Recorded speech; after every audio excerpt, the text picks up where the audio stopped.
பரசமய கோளரியை பாலரா வாயனை பூம்பழனம் சூழ்ந்த சிரபுரத்து திருஞான சம்பந்தப் பெருமானை தேயமெல்லாம் குரவையிடத் தமிழ் வேதம் விரித்தருளும் கவுனியர்தம் குலதீபத்தை விரவி எமை ஆளுடைய வென்றி மழை இளங்கலிற்றை விரும்பி வாழ்வாம். தூக்குசீர் திருத்தொண்டத் தொகை விரிவாக்கினால் சொல வல்லபிரான் எங்கள் பாக்கியப் பயனா பதி குன்றைவாழ் சேக்கிழா நடி சென்னி சேர்த்துவாம். திருச்சிற்றம்பலம். எல்லாம் வல்ல கச்சி ஏகம்பப் பெருமானுடைய திருவடிகளை என்னுடைய மனமொழிமைகளால் வணங்கிக் கொள்கின்றேன்.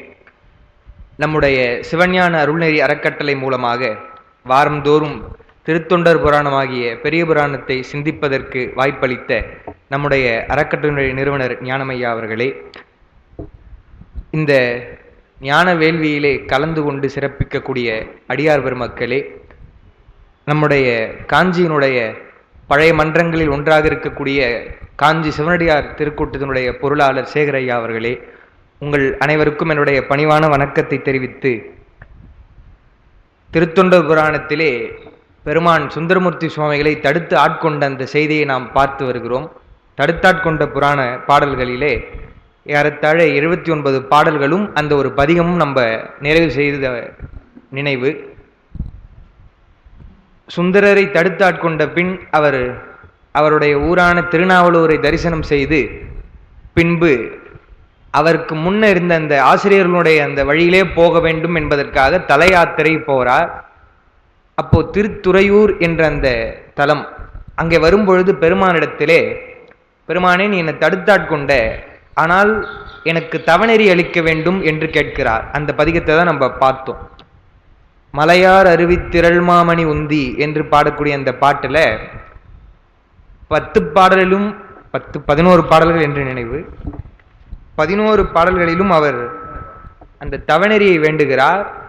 வேண்டும் பொழுது அந்த இலக்கணத்தை நம்ம சொன்னோம்.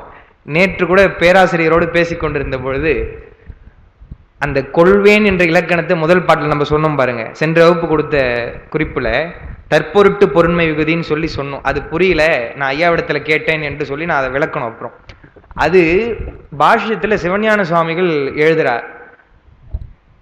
ஒரு தொடருக்கு இங்கனம் உரைத்து கொள்க என்று சொல்லும் பொழுது அது மெய்கண்டாருடைய வாக்கா இருக்கு. அதை விரித்து அதுக்கான விரிவுரை எழுதும் பொழுது சிவஞான முனிவர் உரைத்து கொள்க என்பதற்கு அந்த கொள் என்பது தற்பொருட்டு வரக்கூடிய அந்த பொருண்மை விகுதி என்று ரொம்ப அருமையா அதுக்கான விளக்கத்தெல்லாம் எழுதுறார். அதனால ஐயா சரியா அந்த இடத்துல அருணையார் அவர்கள் அந்த குறிப்புல எழுதுறாங்க. ஏன் அப்படின்னா, வேண்டி கொள்வேன் தவநெறியே என்று சொல்லல. அவர் வேண்டிக் கொள்வேன் தவநெறியே என்றால், பெருமானே நான் உன்னிடத்தில் வேண்டுவது தவநெறிதான் என்று வேண்டுகிறார்.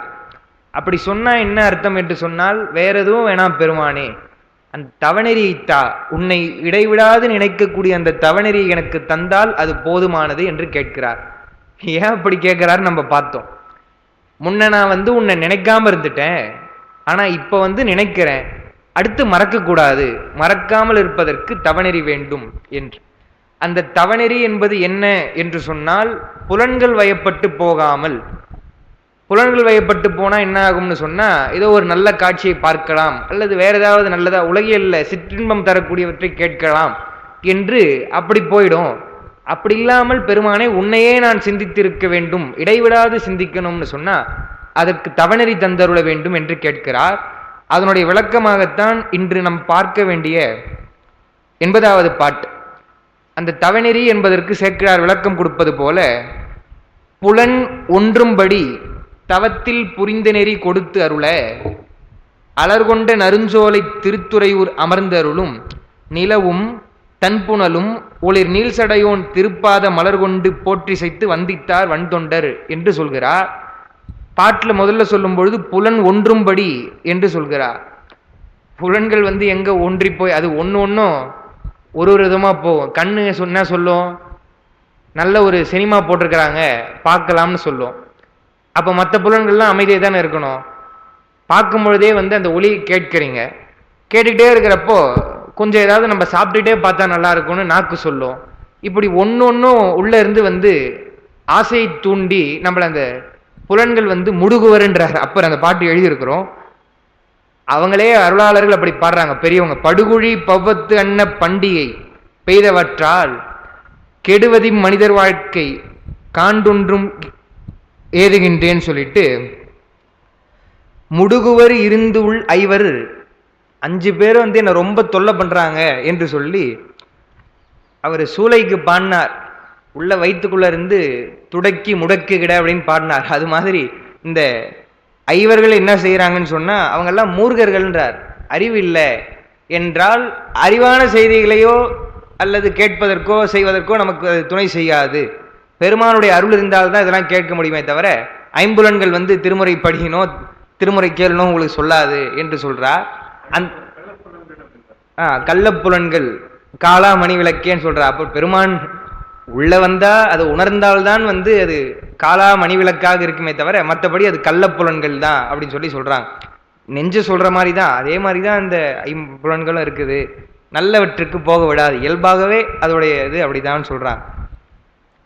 கொடிக்கவி விளக்கத்திற்காக அது பார்க்கும் பொழுது பதமுக்தியில இருந்து இங்க வராங்க இல்லையா, பிறக்கிறாங்க. அவருடைய பிறப்பெல்லாம் தவத்தினால பிறக்கக்கூடியவர்கள் தான்.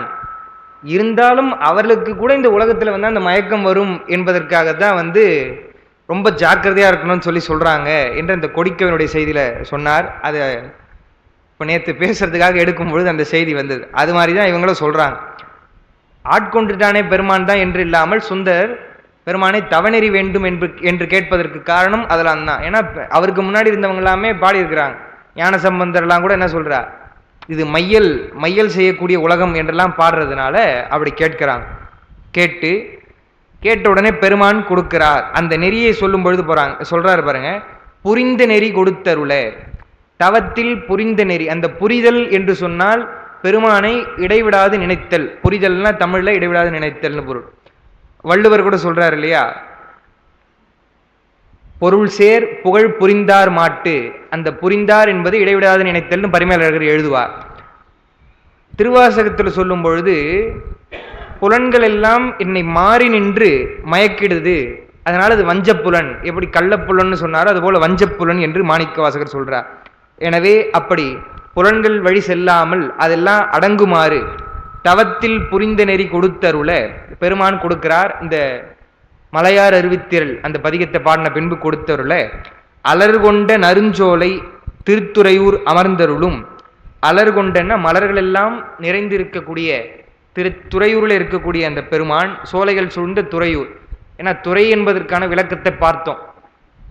ஏங்க சுந்தரர் வந்து தவநெறி கேட்கும் பொழுது ஒரு பாட்டிலையும், அதுவும் முதல் பாட்டிலேயே கலையார் அருள் கண்ணீர் ஆடும் துறையூர்னு பாடுறார். ஒரு பாட்டிலையும் அந்த பெண்கள் எல்லாம் நீராடுகின்ற துறையூர்னு ஏன் பாடணும் என்று சொன்னால் அதற்கு அருணையார் அவர்கள் தான் அந்த குறிப்புரையில் சொன்னாங்கன்னு நம்ம சொன்னோம். அது ஏன் சொல்றாருன்னா, துறையூர் என்று ஏன் இருக்குது, ஏன் துறையூர் என்று பெயர் என்று சொன்னால் நல்ல வளமுடைய அந்த துறை வந்து பயன்படுத்துறாங்க எல்லாரும். அதுவும் அவர் என்ன சொல்றார், இளம்பெண்கள் ஒழுக்கமாக எழுந்து போய் நீராடி பின்பு இறைவனை வழிபடுகிறார்கள் என்று சொன்னால் அதை நல்ல முறையில் பயன்படுத்துறாங்க. அப்படி இருக்கிறதுக்காக ஊருடைய பெயர் விளக்கமாக தான் அது சொல்றாரே தவிர மற்றபடி எதுவும் கிடையாது. அப்படி பெருமான் அருளிய பின்பு அமர்ந்தருளும் அந்த பெருமான் நிலவும் தன் புனலும் ஒளிர் நீள் சடையோன். அவருடைய சடையில நிலவு வைத்து கொண்டிருக்கிறார். நிலவு என்று சொன்னால் பிறைதான், நிலான்னு வருது பாட்டில், ஆனா பிறை. தன் புனல் என்று சொன்னால் குளிர்ந்த புனலாகிய கங்கை. அவையெல்லாம் ஒளிர்கின்ற சடையுடைய பெருமான் அவனுடைய திருப்பாத மலர் கொண்டுன்னு இருக்குது, மனத்துள் கொண்டு அப்படின்னு நம்ம கொள்ளணும். அந்த மனத்துள் என்பது சொல்லச்சம்னு சொல்லுவாங்க இலக்கணத்துல. அந்த சொல் வராது, நாம வந்து கொள்ள வேண்டும். அல்லது சொல் வந்து ஏதோ ஒரு குறிப்பு வந்து வரல, அது பாட்டில் நம்ம தான் கொள்ளணும்னு சொன்னா அது குறிப்பெச்சம் அப்படின்னு சொல்லுவாங்க. சொல்லெச்சம் குறிப்பெச்சம். எதுக்கு நான் சொன்னேன்னு சொன்னா, இன்னைக்கு கொடுத்துட்டாங்களா நோட்ஸ், இன்னைக்கு கொடுக்க போற அந்த நோட்ஸ்ல வந்து அது வரும், சொல்லெச்சம் குறிப்பெச்சம் என்பது. ஏன்னா இலக்கணம் அப்படியே லேசா பார்த்துட்டே வந்து பதிகத்தை பார்த்தா எளிமையா புரியும்.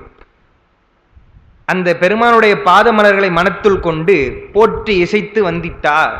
பதிகம் பாடி பெருமானை வழிபாடு செய்கிறார். யார் என்று சொன்னால் வன்தொண்டர். வன்தொண்டர் என்றது அந்த நாமத்தை பற்றி நம்ம பார்த்தோம். பெருமானே தான் மகிழ்ந்து சொல்கிறார் வன்தொண்டர்னு.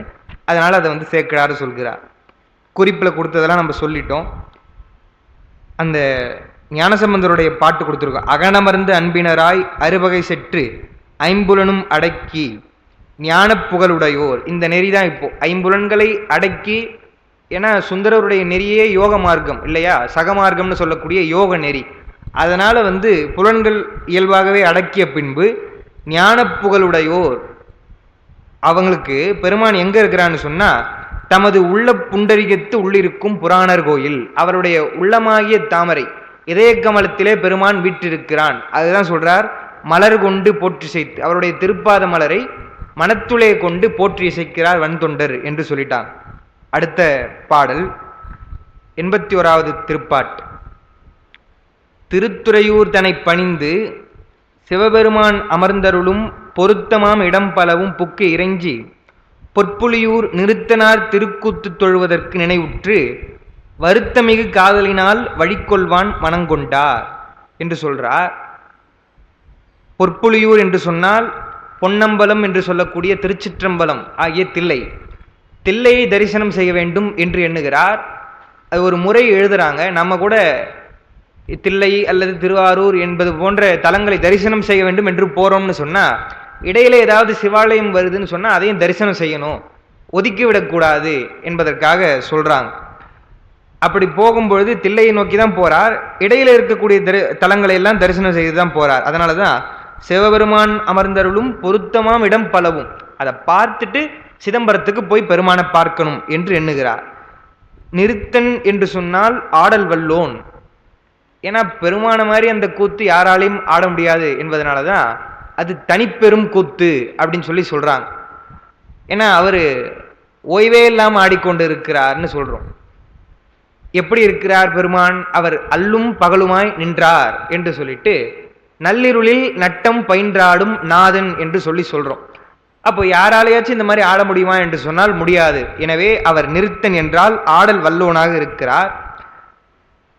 அந்த நிறுத்தனானுடைய திருக்கூத்தை தொழுவதற்கு நினைவுற்று போகும் பொழுது எப்படி போறாராம்? வருத்தமிகு காதலினால் வழிகொள்வான் மனம் கொண்டார். காதலினால் போனார், பெருமான் மேல இருக்கிற அன்பினால் போனார் என்று இல்லாமல் வருத்தமிகு காதல் என்று சொல்கிறார். ஏன் வருத்தம் வரணும்?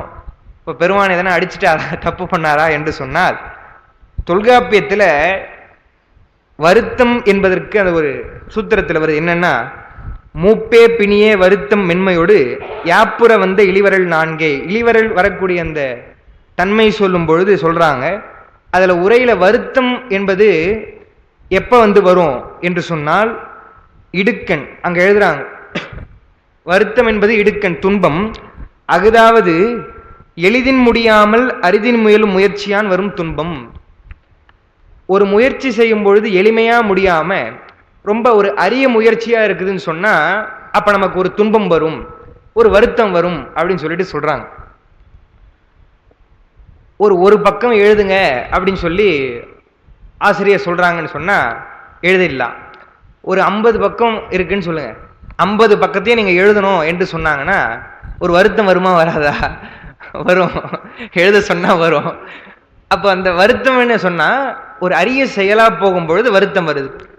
சுந்தரமூர்த்தி சுவாமிகளுக்கு என்ன என்று சொன்னால், பெருமானை பார்க்கணுமே, தில்லை வரைக்கும் போனோம். இப்ப மாதிரி உடனே போயிடுறது கிடையாது. அவங்கெல்லாம் பயணப்பட்டு போனோம். அப்ப பெருமானை எப்ப போய் பார்க்க போறோம் என்று அந்த ஒரு வருத்தம் மிகுந்த காதலினால் அவர் போறார். வழிகொள்வான் மனம் கொண்டார், சென்று பெருமானை தரிசனம் செய்ய வேண்டும் என்று எண்ணுகிறார்னு பார்க்கிறோம். அதுக்கு அடுத்துதான் இன்னைக்கு கொடுத்திருக்கக்கூடிய அந்த குறிப்பை பார்க்கணும்.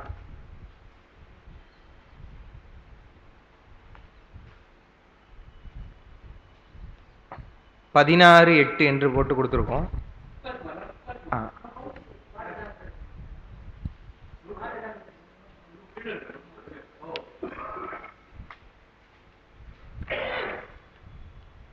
எண்பத்தி 82வது பாட்டு. மலைவளர் சந்து அகில் பீலி மலர் பரப்பி மணி கொடிக்கும் அலைதரு தன்புணல் பெண்ணையாறு கடந்து ஏறிய பின் அந்த பெண்ணையாற்றுக்கு சொல்றார், இலகு பசும் புறவி நெடுந்தேர் இரவி மேற்கடலில் செலவனையும் பொழுதனைய திருவதிகை புறத்து அணைந்தார் என்று சொல்றார். என்னன்னு சொன்னா, தரிசனம் செய்ய வேண்டும் தில்லை என்று போகும் பொழுது மலைவளர் சந்து அகில் பீலி மலர் பரப்பி மணி கொழிக்கும் என்றால் மலையிலே வளரக்கூடிய அகில் மயிர்பீலி முதலிய அந்த பண்டங்களை எல்லாம் அடித்து கொண்டு வந்து சேர்க்கிறது. எது என்று சொன்னால் இந்த பெண்ணையாறு. மலை என்று சொன்னால் அது வந்து குறிஞ்சி. முல்லை நிலத்தில் இருக்கக்கூடியவை இவை எல்லாத்தையும் காட்டில் இருக்கக்கூடியது மலையில இருக்கக்கூடியதெல்லாம் அந்த ஆறானது அடித்து கொண்டு வந்து மருத நிலத்தில் வந்து சேர்க்குது என்று சொல்றார். அலை தரு தன்புணல் பெண்ணையாறு கடந்து அப்படின்னு சொல்றப்போ அந்த மணி கொழித்தல் என்பது செல்வப்பெருக்கு. ஆறு எவ்வளவு செல்வமுடையதா இருக்குது, எவ்வளவு மணிகளையும் இந்த சந்தனம் அகில் போன்றவற்றையெல்லாம் அடித்து கொண்டு வருது. அலை தரு தன்புணல் என்று சொன்னால் சும்மா ஓடை மாதிரி ஓடுறதுல இதெல்லாம் அடிச்சுட்டு வராது. அலை போல திரண்டு ஓட வேண்டும் நீரானது. அப்போ நீர் பெருக்கும் அதிகம் இருக்குது, செல்வப்பெருக்கும் அதிகம் இருக்குது என்று உரையாசிரியர்கள் எழுதுகிறார்கள். அந்த வகையிலே சிறப்புடையது இந்த பெண்ணையாறு. அதை கடந்து போறார் சுந்தரமூர்த்தி சுவாமிகள். இந்த மணி கொழித்தல் சொல்லும் பொழுது என்ன சொல்றாங்கன்னா, இதனால் அதன் பிறப்பிட சிறப்பும் புகுமிடத்திற்கு தரும் பயனும் கூறினார். இது என்ன அப்படின்னு சொன்னா, பிறப்பிடம் என்பது அந்த மலையோ அல்லது ஏதோ ஒரு இடத்துல பிறக்குதுன்னு வச்சுங்க. அந்த பெண்ணையார் பிறந்த இடம் சிறந்த இடமாக இருக்கிறதுனால தான் அது வந்து இந்த மணியெல்லாம் அடிச்சுட்டு வருது. ஏதோ குப்பையெல்லாம் இருந்ததுன்னு சொன்னா குப்பை தான் வந்து வரும். அப்ப நல்ல இடத்துல பிறந்திருக்குது. புகுமிடத்திற்குரிய சிறப்பு என்னன்னு சொன்னா, இப்ப இந்த திருத்துறையூரை வச்சுக்கங்களேன். துறையூர் அல்லது அந்த பெண்ணையாறு போகக்கூடிய வழியில போகும் பொழுது புகுமிடங்களுக்கெல்லாம் இந்த மணிகளை எல்லாம் அடித்து கொண்டு செல்கிறது என்று சொன்னால் அது அதனுடைய சிறப்புன்னு சொல்றாங்க. ஆறுனுடைய பேர் என்னன்னு சொல்லியிருக்கிறாங்க, பெண்ணையாறு என்று சொல்றாங்க இல்லையா. சீகேஎஸ் எழுதுறார். எனவே இது பெண்ணுடைய இலக்கணம் சொல்ற மாதிரி இருக்குது. பெண் வந்து புகுந்த வீட்டினுடைய பிறந்த வீட்டினுடைய சிறப்பினை புகுந்த வீட்டிற்கு எடுத்து செல்ல வேண்டும்னு சொல்றாங்க. இது மாதிரி மணி முத்து சந்தனம்லாம் எடுத்துட்டு போனோமா அப்படின்னு கேட்டா அது அப்புறம் வரதட்சணையை சொல்றாரா அப்படின்னு ஆயிடும். சிறப்பு என்று சொன்னால் ஒரு நல் ஒழுக்கமாக, அதுவும் இந்த காலகட்டத்தில் ரொம்ப முக்கியமா ஒழுக்கமுடையவளாக இருந்து அவங்க அந்த பெருமையும் சிறப்பையும் வந்து புகுந்த வீட்டிற்கு கொண்டு போனால் அதை விட ஒரு பெரிய சிறப்பு என்பது வேற எதுவுமே கிடையாது என்று பார்க்கிறோம். இங்க என்ன ஒரு இன்னொரு குறிப்பு வருதுன்னு சொன்னா, நம்ம சுந்தரமூர்த்தி சுவாமிகள் திருவெண்ணைநல்லூரிலே பெருமானுடைய அருட்துறை என்ற அந்த கோவிலில் பெருமானுடைய அருள் பெற்று பாடுறார். அடுத்து உடனே துறையூரிலே தவநெறி வேண்டும் என்று கேட்கிறார். அந்த தான் பெற்ற அந்த தவத்தையும் பெருமானுடைய அருளையும் பல இடங்களுக்கு இப்ப சென்று போய் கொடுக்க போறார் சுந்தரர். எப்படி இந்த பெண்ணையாரானது மணி எல்லாம் கொடுக்குதோ அது மாதிரி சுந்தரமூர்த்தி சுவாமிகளும் போக போறார் என்று அந்த சரித குறிப்புன்னு சொல்லுவாங்க. அந்த சரிதத்துல சொல்லக்கூடிய அந்த செய்தியையும் உட்குறிப்பாக சொல்கிறார் சேக்கிழார். அதை சொல்லணும்னு சொல்லல, இயல்பா அதை சொல்லும் பொழுது அது அமைதுன்னு சொன்னா அதெல்லாம் மகா கவிகளுக்கே உரிய இயல்பு என்று சொல்லி சீகேஎஸ் அவர்கள் இந்த பாட்டு எடுத்து காட்டுறார். அருமையான பாட்டு. திருமுறை 9 இருக்கக்கூடிய திருவிசைப்பா. அது எனக்கே ஆச்சரியமா தான் இருந்தது. நல்ல ஒரு பொருத்தமான பாட்டு. என்னன்னா, கரூர் தேவர் தான் பாடுறார். அதனாலதான் முழு பாட்டு எழுதியிருக்கும். தாயின் நேர் இறங்கும் தலைவ ஓ என்றும் தமியனேன் துணைவோ என்றும் நாயினேன் இருந்து புலம்பினால் இறங்கி நலம்புரி பரமர்தம் கோயில் என்று சொல்லி என்ன சொல்றார். தில்லைப்பெருமானை பாடும் பொழுது, பெருமானே நீ தாய் போல அன்புடையவன் என்று சொல்லியும் எங்களுக்கு தலைவனாக இருக்கிற என்று சொல்லியும் நாங்கள் வணங்கினா எங்களுக்கு அருள் செய்யக்கூடிய பெருமானே, நாய் போல கடைவனாக இருந்தாலும் எங்களுக்கும் அருள் செய்யக்கூடிய பெருமான் என்று சொல்லி அடுத்து சிதம்பரத்தை சொல்லும்போது என்ன சொல்றார். வாயின் நேர் அரும்பு மணி முறுக்கு அலற வளரிளம் சோலை மாந்தளிர் செந்தீயின் நேர் அரும்பும் பெரும்பற்ற புலியூர் திருவளர் திருச்சிற்றம்பலமே என்று வருது. என்னன்னு சொன்னா, அந்த திருச்சிற்றம்பலமானது எப்படி இருக்குது என்று சொல்லும் பொழுது, வாயின் நேர் அரும்பு பெண்களுடைய அந்த வாய் போல முறுக்கம் பூ எல்லாம் மலருதான். அவருடைய வாயில் இருக்கக்கூடிய பற்கள் போல மலருது. மலர வளரிளம் சோலை மாந்தளிர், அந்த சோலையில் இருக்கக்கூடிய மாந்தளிர் எந்த நிறத்துல இருக்கும்? செம்மையான நிறத்துல இருக்கும்.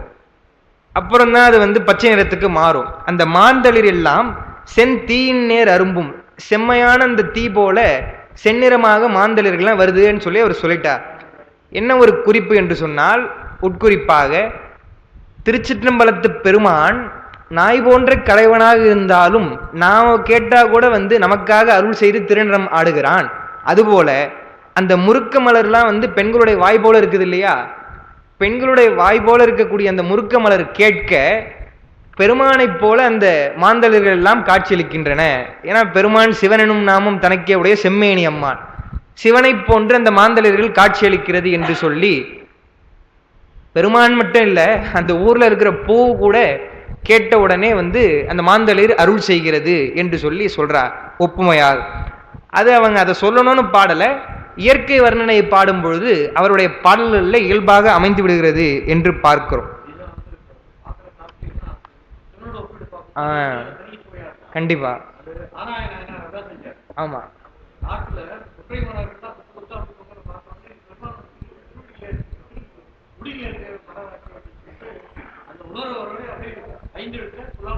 ஆமா.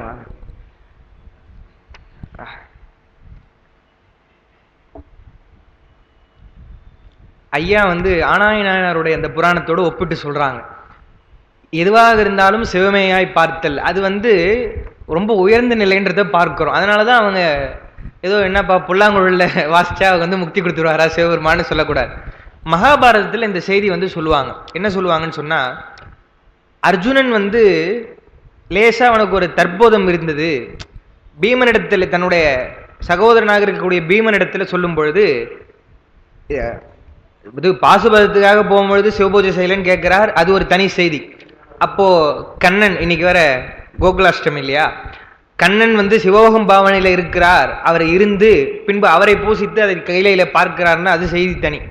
வேறு ஒரு முறை வரும்பொழுது என்ன சொல்லுவாங்கன்னா, பீமன் கேட்ட பொழுது அவருக்கு என்ன தெரியுமா என்பது போல, அண்ணா நான் சிவபூஜை செய்யறேன், சிவபூஜை செய்யாம நான் எப்படி சாப்பிடுறது என்பது போல அர்ஜுனன் சொன்ன உடனே அவன் அப்புறம் கைலை போகும்பொழுது பெருமானிடத்துல அப்படியே வந்து வேலை செய்யறவங்களா இருப்பாங்க இல்லையா, அங்க சிவபோத கணங்கள்லாம் ரொம்ப சலித்துக்கிட்டாங்களாம்.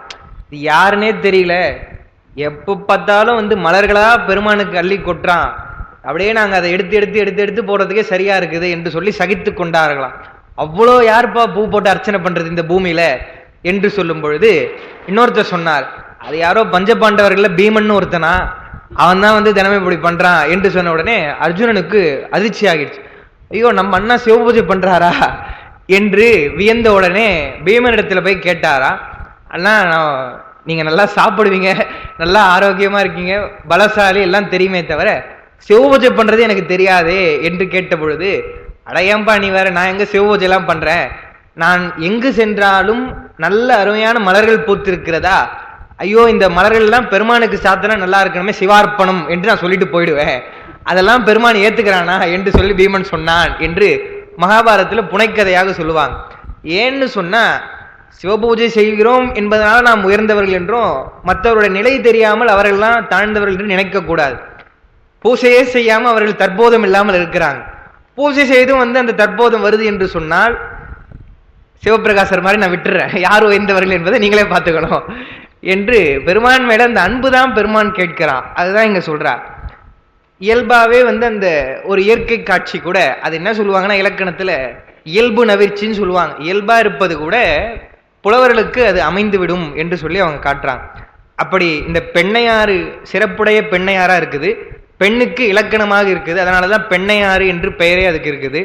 அதை கடந்து போகிய பின் பெருமான் சுந்தரமூர்த்தி போகிய பின், இலகு பசும் புரவி நெடுந்தேர் இரவி மேற்கடலில் செலவனையும் பொழுது. என்னன்னா, இலகு பசும் புரவி என்று சொன்னால் நீல நிறமுடைய குதிரைன்னு சொல்றாங்க. சூரியனுக்கு அவருடைய தேர்ல 7 வகையான குதிரைகள் இருக்கும்னு சொல்லுவாங்க. அந்த 7ம் 7 நிறமுடையன என்று சொல்லுவாங்க. என்னன்னா, பச்சை நிறமுடைய புரவின்னு பாட்டுல வருது. 7 என்பது செந்நீலம், கருநீலம், பச்சை, மஞ்சள், பொன் சிவப்பு, சிவப்பு ஆகிய 7 நிறங்கள் என்று சொல்லி அந்த நிறத்தெல்லாம் வந்து இருக்கும். அதான் இப்போ வானவில்லுடைய நிறம் சொல்ற இல்லையா, அதுதான் விப்ஜியார்னு சொல்லுவாங்க. அதையும் அவர் எழுதுறார், இக்காலத்துல இப்படி சொல்லுவாங்க. அந்த நிறத்துல இருக்கும். அதில் நீங்க பாத்தீங்கன்னா ஒரு நயம் என்னன்னா, அந்த பச்சை என்பது நடுவுல வரும், அதனால அதோட எல்லா நிறத்தையும் நம்ம பொருத்தி பார்த்துக்கணும் என்று சொன்னால், சூரியனுடைய அந்த குதிரைகள் எல்லாம் கடல்ல போய் அணையும் பொழுது அப்படின்னா என்ன அர்த்தம், மேற்கே போய் அணையும் பொழுதுனா மாலைக்காலம், மாலைக்காலம் வரும்பொழுது திருவதிகை புறத்து அணைந்தார், திருவதிகைக்கு புறத்திலே போய் நெருக்கத்துல போறார்னு சொல்றார் சுந்தரர். அது பாப்போம். திருவதிகை சென்றாரே, அவர் அப்பர் பெருமான் அங்க உழவாரம் செய்த தலம் அல்லவா, உடனே பெருமானை போய் பார்க்கணும் என்று சொல்லி அவர் உடனே போயிடல. அவருடைய இந்த பக்தி எல்லாம் பாருங்க. 83வது பாடல். உடைய அரசு உலகு ஏத்தும் உழவாரப் படையாளி, விடையவர்க்கு கைத்தொண்டு விரும்பு பெரும் பதியை மிதித்து அடையுமதற்கு அஞ்சுவன் என்று அந்நகரில் புகுதாதே மடைவளர் தன் புறம்பனையில் சித்தவடமடம் புகுந்தா. அவரெல்லாம் எவ்வளவு அந்த குரு பக்தியோடு இருந்திருக்கிறார்கள் என்று பார்க்கணும். குரு பக்தி என்றால் நம்முடைய சமய குருவர்களை வைத்தே நம்ம சொல்லலாம். அதே மாதிரிதான் சந்தான குருவர்கள். உமாவதி சிவம்னு சொன்னா அவர் எவ்வளவு பக்தி இருந்தா மரஞான சம்பந்தர் இடத்துல அந்த கஞ்சி அவருடைய கையிலே வரும் பொழுது இது சிவப்பிரசாதம் என்று அவருடைய குருநாதர் சாப்பிட்டா இது குரு பிரசாதம் என்று அவர் சாப்பிட்றார். உமாபதி சிவம் அது சாதாரண ஆள் அல்ல, தில்லை தீட்சிதர்கள் அல்ல ஒருவர் அவர்னு பார்க்கிறோம். அந்த குரு பக்தி என்பது அப்படி இருந்திருக்குது. என்ன நினைக்கிறார் சுந்தரமூர்த்தி சுவாமி, இப்ப நம்ம என்ன பண்ணுவோம், ஞானசம்பந்தர் பிறந்த ஊராச்சே அங்க போய் நம்ம போயிடுவோம், அப்பர் பிறந்த ஊராச்சே போயிடுவோம் என்றதை நாம் நினைப்போம். அவங்க ஒருபடி மேல போய் என்ன நினைக்கிறாங்க, இங்கதானே சூரிய நோய் தீர்வதற்காக அப்பர் பாடினார், திருவாலன் திருநீறு திலகவதியார் அளிப்ப பெருவாழ்வு வந்தது என்று வாங்கினார் இல்லையா. வாங்கி அந்த அம்மா என்ன சொல்றாங்க, தொண்டு செய் என்ன சொல்றாங்க. தொண்டு செய் என்று சொல்லிய உடனே அங்க பல காலம் தொண்டு செய்திருப்பார், தொண்டு செய்துதான் அப்புறம் தல யாத்திரை போறார். அந்த இடத்துல நாம எப்படி அவர் தொண்டு செய்த இடத்துல நாம் எப்படி மிதிப்பது என்று சொல்லி அஞ்சி பயந்து அவர் மிதிக்காம என்ன பண்றார், அருகிலே திருவதிக்கு அருகிலே இருக்கக்கூடிய சித்தவட மடம் என்ற அந்த மடத்துல தங்கறார் என்று சொல்றாங்க.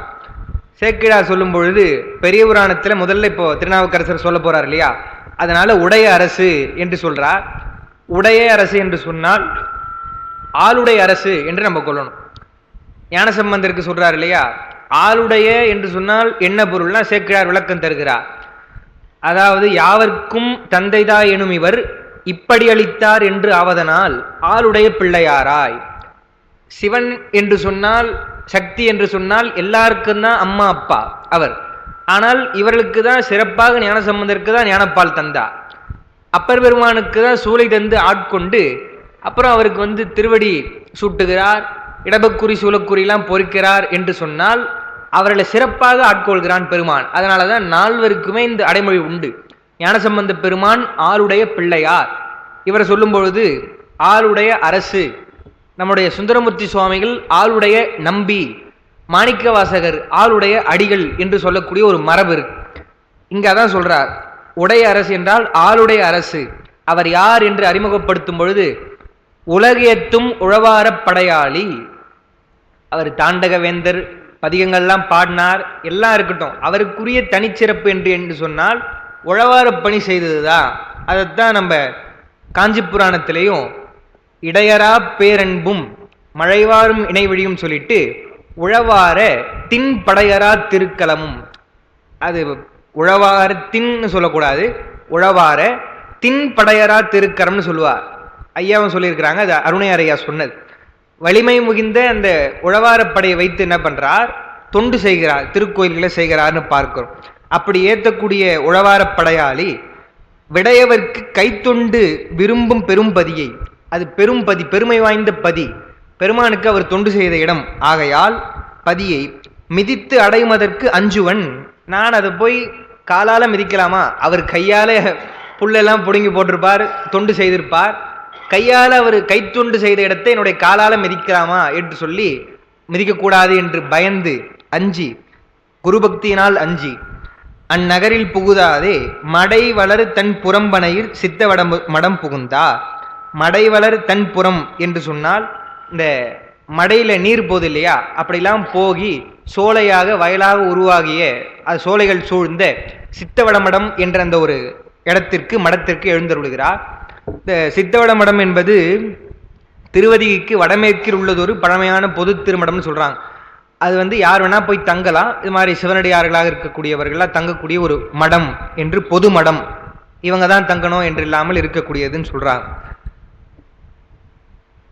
ஞானசம்பந்த பெருமானுடைய அந்த புராணம் எழுதியிருக்கிறோம். இதேதான் ஞானசம்பந்த பெருமான் அதாவது அவர்களுக்கு வழி வழியாக ஆளாக வருகிறோம் என்பதை நிரூபித்து காட்டுகிறார்கள் வாழ்ந்து. ஞானசம்பந்தருடைய வழியடியான் என்று சொல்லிட்டு அவர் மாதிரி நான் எதுவுமே செய்ய மாட்டேன், அவர் ஒரு வழி என்னுடைய வழி தனி வழி என்று சொன்னால் அதெல்லாம் பொருந்தாது. ஞானசம்பந்தருடைய புராணத்தில் பார்க்கும் பொழுது இதேதான் அந்த வார்த்தை சொல்றார் சேக்கிழார். அஞ்சுகிறார் ஞானசம்பந்த பெருமான். அம்மை தலையால் நடந்த அந்த திருவாலங்காட்டில் நான் எப்படி காலால் நடந்து போய் பெருமானே உன்னை தரிசனம் செய்வது என்று அந்த பாட்டு பாருங்க. அம்மை அதுலேயும் முன்னாடி வரும், முழுசா பாட்டு எழுதல. எமையாலும் அம்மை திருத்தலையாலே நடந்து போற்றும் அம்மையப்பர் திருவாலங்காடாம் என்று தம்மை உடையவர் மூதூர் மிதிக்க அஞ்சி சண்பை வரும் சிகாமணியார் சாரச் சென்று. அப்புறம் பழையனூரில் தங்குறாருன்னு பார்க்குறோம். என்ன ஒரு சிறப்பு என்று சொன்னால் அந்த மாதிரி ஒரு முடிவு இருக்கிறப்ப பெருமான் அவர்களை அங்கீகரிக்கிறான். இப்போ சுந்தரமூர்த்தி சுவாமிகளுக்கு பார்க்க போகிறோம், திருவடி தீட்சை செய்கிறார். ஞானசம்பந்த பெருமான் அப்படி போய் ஒதுங்கி பழையனூரில் இருக்கும் பொழுது திருவாலங்காட்டு பெருமானே கனவிலே தோன்றி ஞானசம்பந்தருக்கு காட்சி அளிக்கிறார். என்ன காட்சி அளித்து, நம்மை பாட மறந்தனையோன்ட்டார். உள்ளதாம்பா வரல, பாட்டு பாடலாம் இல்லையா எனக்காக என்று சொல்லி அவருடைய பாட்டு கேட்கிறார். அப்பதான் உடனே எழுந்து ஞானசம்பந்த பெருமான் பாடுகிறார். என்ன அருமையான பாட்டு! துஞ்ச வருவாரும் தொழுவிப்பாரும் என்று பாடுகிறார். எல்லா இடத்துலையும் அவர் போய் தொழறார். இருந்தாலும் பெருமான் வந்து சொல்லி என்னை பாடுன்னு சொல்றாரே, எவ்வளவு அது ஒரு பெருங்கருணை அல்லவா என்றுதான் பாடுகிறார். தூங்கினாலும் பெருமான் வந்து பாட சொல்கிறான். அப்புறம் தான் அவங்க பின்னாடி பாடுறாங்க, நனவிலும் கனவிலும் நாளும் தன்னொளி நினைவிலும் எனக்கு வந்து எய்தும் நின்மலன் அப்படின்லாம் அவங்க பாடுறாங்கன்னு பார்க்கிறோம். எல்லாமே அகச்சான்றாக தனக்கு ஏற்பட்ட அனுபவங்களை வைத்து தான் அவங்க வந்து பாடுறாங்க. ஏதோ சும்மா ஒரு கற்பனையாக அவங்க பாடுறது கிடையாது. அப்படி ஞானசம்பந்தருடைய வழியிலே இவரும் போய் அப்பர் உழவாரம் செய்த அந்த இடத்திற்கு போக மாட்டேன் என்று இருக்கிறார். 84வது பாட்டு பாருங்க தொடர்ந்து. வரிவளர் பூஞ்சோலை சூழ் மடத்தின் கண் வன்தொண்டர் விரிதிரை நீர் கெடில வட வீரட்டானத்து இறைதாள். இந்த வரி வந்து சுந்தரர் வந்து அந்த பதிகத்தில் சொல்லக்கூடிய வரி, அப்படியே அதை எடுக்கிறார். இறைதாள் புரிவுடைய மனத்தினராய் புடையெங்கும் இடைகின்ற பரிசனமும் துயில் கொள்ள பள்ளி அமர்ந்து அருளினார். அந்த சுந்தரர் வந்து தனியாக அவங்க போக மாட்டாங்க, சுந்தரரோடு பரிசனங்கள்லாம் செல்லும். ஏன்னா என்னதான் இருந்தாலும் அவர் முன்ன இருந்தது, அவர் ராஜா வீட்டு பிள்ளையா இருந்தார். எனவே அவரோட பரிசனங்கள்லாம் போய் உதவிக்காக போவாங்க. கூட போகக்கூடிய அந்த மக்களை தான் பரிசனம்னு சொல்லுவாங்க. அரசனுக்கு படை சென்றால் அந்த படைகள் எல்லாம் பரிசனம் அப்படின்னு சொல்லுவாங்க. அதுதான் அந்த வரிவளர் பூஞ்சோலை என்று சொன்னா, வரின்னு சொன்னா வரிப்பாட்டு பாடும், வண்டு அந்த ரீங்காரம் இடுது இல்லையா, அதுதான் வந்து வரி வளரும் பூஞ்சோலை அப்படின்னு சொல்லிட்டு. ஏன் மடத்தை சுற்றி அந்த பூஞ்சோலைலாம் இருக்குன்னு சொன்னா, மடத்திலே தவசிகளும் சிவபூஜை செய்பவர்கள் போன்றவர்கள்லாம் இருந்தாங்கன்னா பூ என்பது மிக முக்கியம். பூஜைக்கு எது இருக்குதோ இல்லையோ தண்ணியும் பூவும் இருக்கணும் இல்லையா. அதான் அவர் சொல்றார் திருமூலர் கூட, புண்ணியம் செய்வார்க்கு பூ உண்டு நீர் உண்டுன்னு சொல்றார். வேதமும் பெருமான் கேட்கல, பூ நீர் இருந்தா போதும் அப்படின்னு. அதையும் மீறி ஒருபடி போய் மேல என்ன சொல்றாங்க, நீங்க அது கூட இல்லையேன்னு சொல்லிட்டு விட்டுறாதீங்க. நெஞ்சு இருக்குது இல்லையா, நெஞ்சினாலே அகப்பூசை செய்யுங்க. ஒருவேளை அது கூட கிடைக்கல, ஏதோ பயணத்தில் இருக்கிறீங்க, பூ நீர்லாம் எடுக்க முடியாது என்று சொன்னால் உங்களுடைய நெஞ்சு உண்டன்றே, நெஞ்சினால் நீங்கள் பூஜை செய்ய வேண்டும் என்று பாடுறாங்கன்னு பார்க்கலாம். அது 11ஆம் திருமுறையுடைய பாட்டு. அந்த புரிவுன்னு வருது பாருங்க பாட்டுல. புரிவுடைய மனத்தினராய் என்றால் திருவதிகை போலையே தவிர, ஆனா அந்த பெருமானே நினைச்சிட்டு இருக்கிறார் இடைவிடாது. முதலே சொன்னோம், புரிதல் என்றால் இடைவிடாது நினைத்தல் என்று. திருவதிகை பெருமானே மனசுல நினைச்சுக்கொன்னு அப்படியே அந்த சித்தவட மடத்துல படுக்கிறாரா. படுக்கும் பொழுது அவருடன் வந்த பரிசனங்கள் பல பேர் வராங்க. அதுதான் சொல்றார், புடையெங்கும் இடைகின்ற. அவங்களாம் அப்படியே படுத்து இருக்கக்கூடிய அந்த மடத்துல அவங்களாம் படுத்த பின்பு இவரும் துயில் கொள்கிறார் என்று சொல்றான்.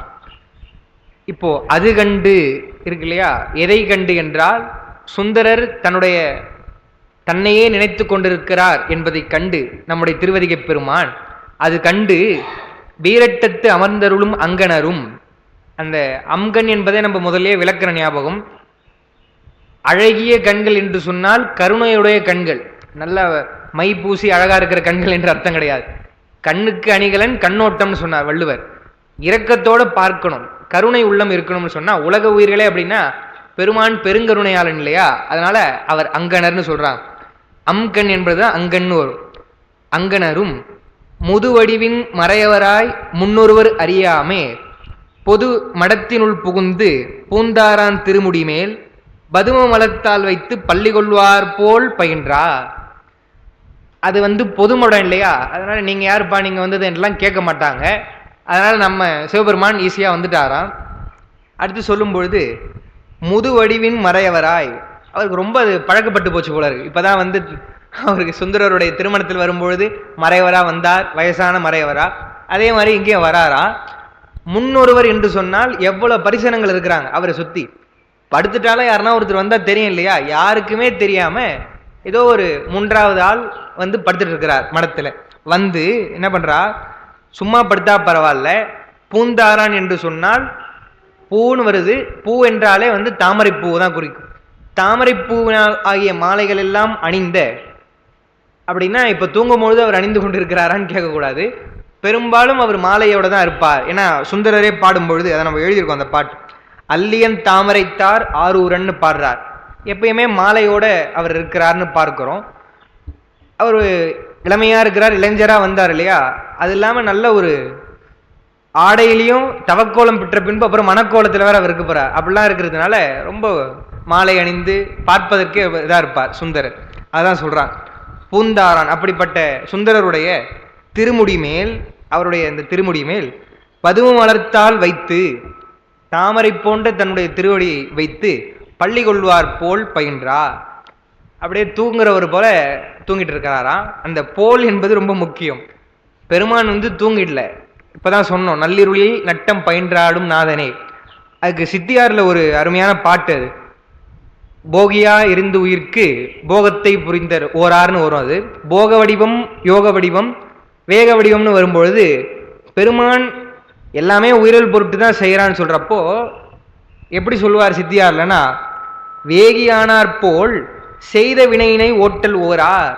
அந்த வேகியானார் போல் பெருமான் வந்து வேக வடிவம் எடுக்கல, சும்மா வேகியானார் போல வந்து நம்முடைய வினையை நீக்குவதற்காக அந்த வேக வடிவம் கொள்கிறான் என்று சொன்னால் அது பெருமானுக்கு இயல்பு அல்ல. செயற்கையா வந்து சும்மா கொள்றானே தவிர பெருமான் கோச்சிக்கல. இப்போ குழந்தை இடத்துல வந்து சிலதெல்லாம் கடுமையா சொல்லிதான் ஆகணும்னு சொன்னா அம்மா வந்து கடிந்து சொல்லுவார், சாப்பிட்டு தான் ஆகணும் அப்படின்னா அது வந்து கோபம் கிடையாது, குழந்தை மேல இருக்கக்கூடிய அன்பு தானே தவிர மற்றபடி ஒன்றும் இல்லை என்பது போல. அதில் எப்படி அங்க சொல்றாங்களோ அது போல தூங்குவது போல் அப்படியே பயின்றாராம். அந்நிலை சுந்தரருக்கு தலையில காலை வச்சா அப்படி கோபம் வரும் இல்லையா? அந்நிலை ஆரூரன் உணர்ந்து அருமறையோய் உன்னடி என் சென்னியில் வைத்தனை என்ன திசையறியா வகை செய்தது என்னுடைய மூப்புக்கான் என்று அருள அதற்கு இசைந்து தன்முடி அப்பால் வைத்தே துயிலமர்ந்தான் தமிழ்நாதன். சுந்தரர் கேட்கிறார், பெரியவரே உங்களுடைய அந்த கால் என்னுடைய தலையில படுது என்று கேட்ட உடனே ரொம்ப அப்படியே வயசானவர் மாதிரி சொல்றாராம். பா எனக்கு திசை தெரியாமல் போனதுக்கு காரணம் வயசுப்பா, ரொம்ப வயசானவன்ப்பா, நான் தெரியாம பட்டுருச்சுப்பா என்று சொன்ன உடனே சரி இவர் சொல்றது கரெக்டான ரீசன் தான் என்று சொல்லி சுந்தரர் என்ன பண்றாரா, அதற்கு இசைந்து சரிதான் என்று தன்முடி அப்பால் வைத்தே, இவர் என்ன பண்றார், அவருடைய தலைமூட்டை வேற இடத்துல வச்சு வேற திசையில வைத்து படுக்கிறார். சரி அவர் தான் வயசானவர் என்று சொல்லி. இதுல என்ன சொல்றாங்க உரையாசிரியர்கள், சுந்தரருடைய அந்த பெருந்தன்மை தெரிகிறது. இதுல வந்து கோவப்படாம அவர் எதுவும் எதிர்த்து பேசாம மாறிப்படுத்திட்டாருன்னு சொல்றாங்க. அதாவது சுந்தரருடைய பெருந்தன்மைக்கு இதெல்லாம் சொல்லணும் அப்படின்னு இல்லை, அவருக்கு கோபம் தான் வருது. ஏன்னா என்னதான் இருந்தாலும் அந்த இளரத்தம் இல்லையா, யாருன்னா தலையில போய் கால் வைக்கிற மாதிரி படுப்பாங்களா என்பதனாலதான் அந்த பாட்டு பாருங்க, உங்களுடைய அடின்னு சொல்லல, ஒருமையில சொல்றாரு பாருங்க. அருமறையோய் உன்னடி என் சென்னியில் வைத்தனை, ஒருமையில சொல்றார். அவர் சொல்லும் பொழுது உன்னோட இது வந்து என்னுடைய தலைமையில படுது, உன்னுடைய கால் என்று சொல்றார். லேசான கோபம் வந்துடுது அவருக்கு. சரி வயசானவராக இருக்கவே அதுக்கப்புறம் எதுவும் பேசக்கூடாது என்று சொல்லி அவர் போயிடுறார்.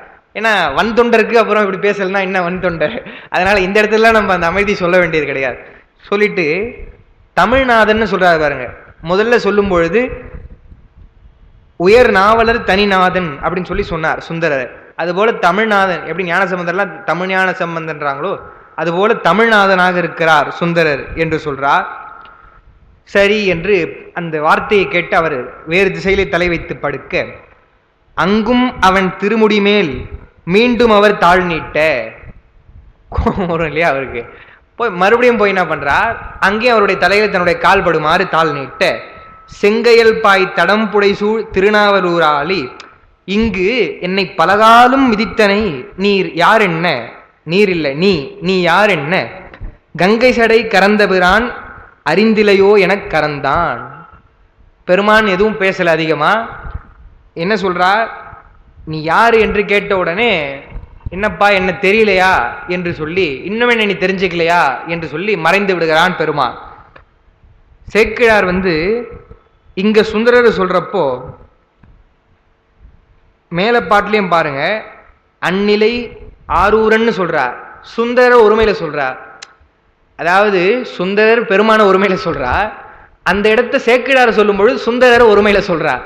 அதெல்லாம் ஒரு நயமா சொல்றாங்க. இந்த இடத்துலயும் திருநாவலூர் ஆளி என்றெல்லாம். ஏன்னா முன்னெல்லாம் எப்படி சொன்னார், பள்ளி கொள்வார் போல் பயின்றெல்லாம் சாமியை சொன்னாரு.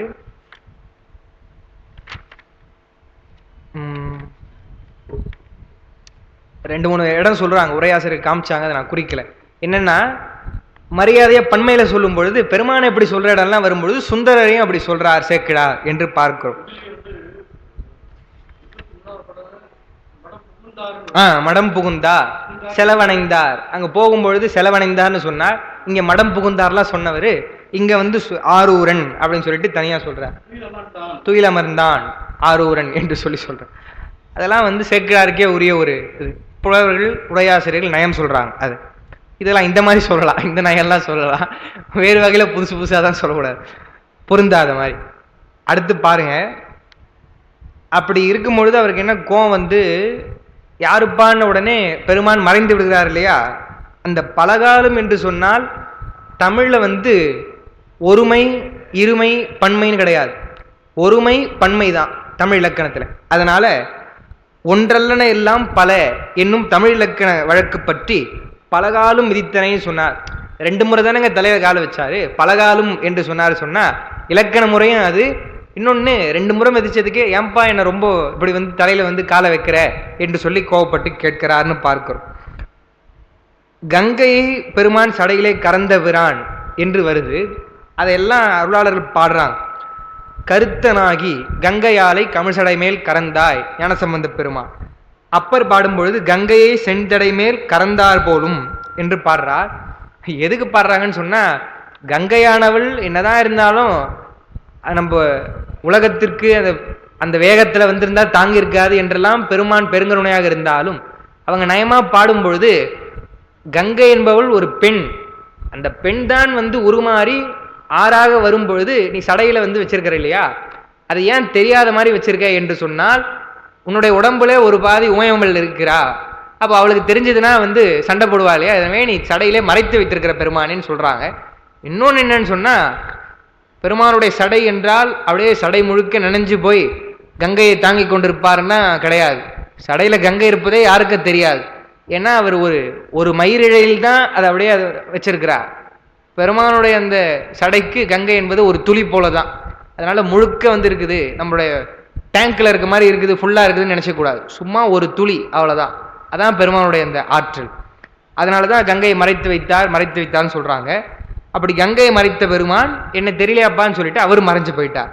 அப்படி மறைந்த உடனே தான் சுந்தரமூர்த்தி சுவாமிகளுக்கு தெரிகிறது, ஐயோ பெருமான் தான் போல இருக்கே என்று. 88வது பாட்டு.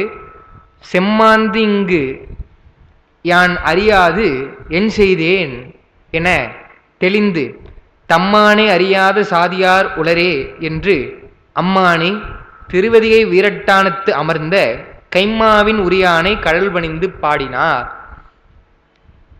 ஏதோ ஒரு இருமாப்பினாலே, ஏன்னா முதல்ல வந்துட்டார், மறைவரா வந்தார், இருந்தாலும் 2வது முறை தலையில கால் வைக்கும் பொழுது நான் சிந்தித்திருக்கணும் அல்லவா பெருமான் தான் என்று, அதை அறியா வகை செய்தது என்னுடைய அந்த இருமாப்பு தான் என்று சொல்லி, என்னுடைய அறியாமை என்று சொல்லி தம்மானை அறியாத சாதியார் உளரே என்று பாடுகிறார். திருவதிகை வீரட்டான பெருமானை பாடுறாருன்னு சொல்றார். அதான் இது அந்த கைமாவின் உரியானை என்பதெல்லாம் அவருடைய வரிகள், அப்படியே அது சொல்றார். இதுவும் ஏறத்தாழ அந்த ராகத்து கூட பொருந்துற மாதிரி தான் இருக்கு அந்த பாட்டு. பண் கொள்ளிக்கவ்வானம் என்று வரக்கூடிய பண். அந்த பதிகத்தினுடைய விளக்கம் உங்களுக்கு கொடுத்துருக்கோம், மூலமும் கொடுத்துருக்கோம், விளக்கம் சுருக்கமா குறிப்புரை எழுதியிருக்கும். அந்த முதல் பாடலை மட்டும் விண்ணப்பம் செய்துவிட்டு நாம் அதனுடைய விளக்கங்களை பார்ப்போம். சிற்றம்பலம். திருவதிகை வீரட்டானம்.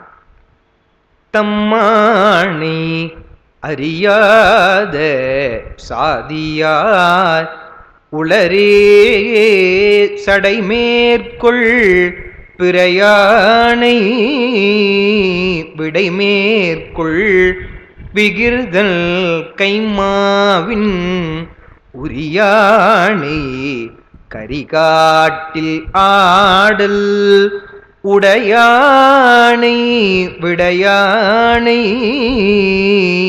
கரை கொண்ட கண்டத்து அம்மாற்றல் அடிகொண்டென் முடிமேல் வைத்திடுமென்னும் ஆசையால் வாழ்கின்ற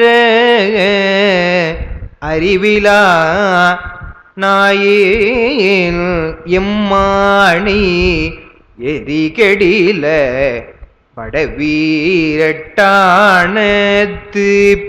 உறைவானை இறை போதும் இகழ்வன் போல் யானே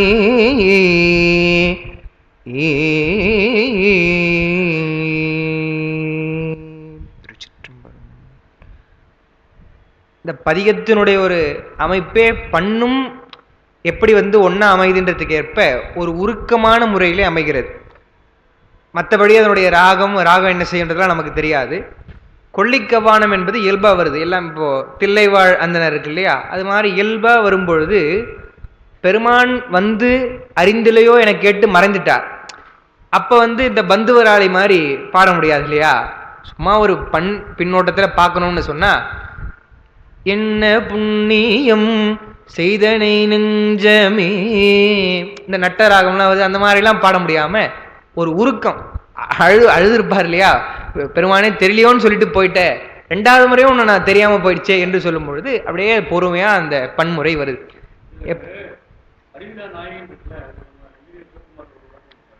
என்னையா? ஆமா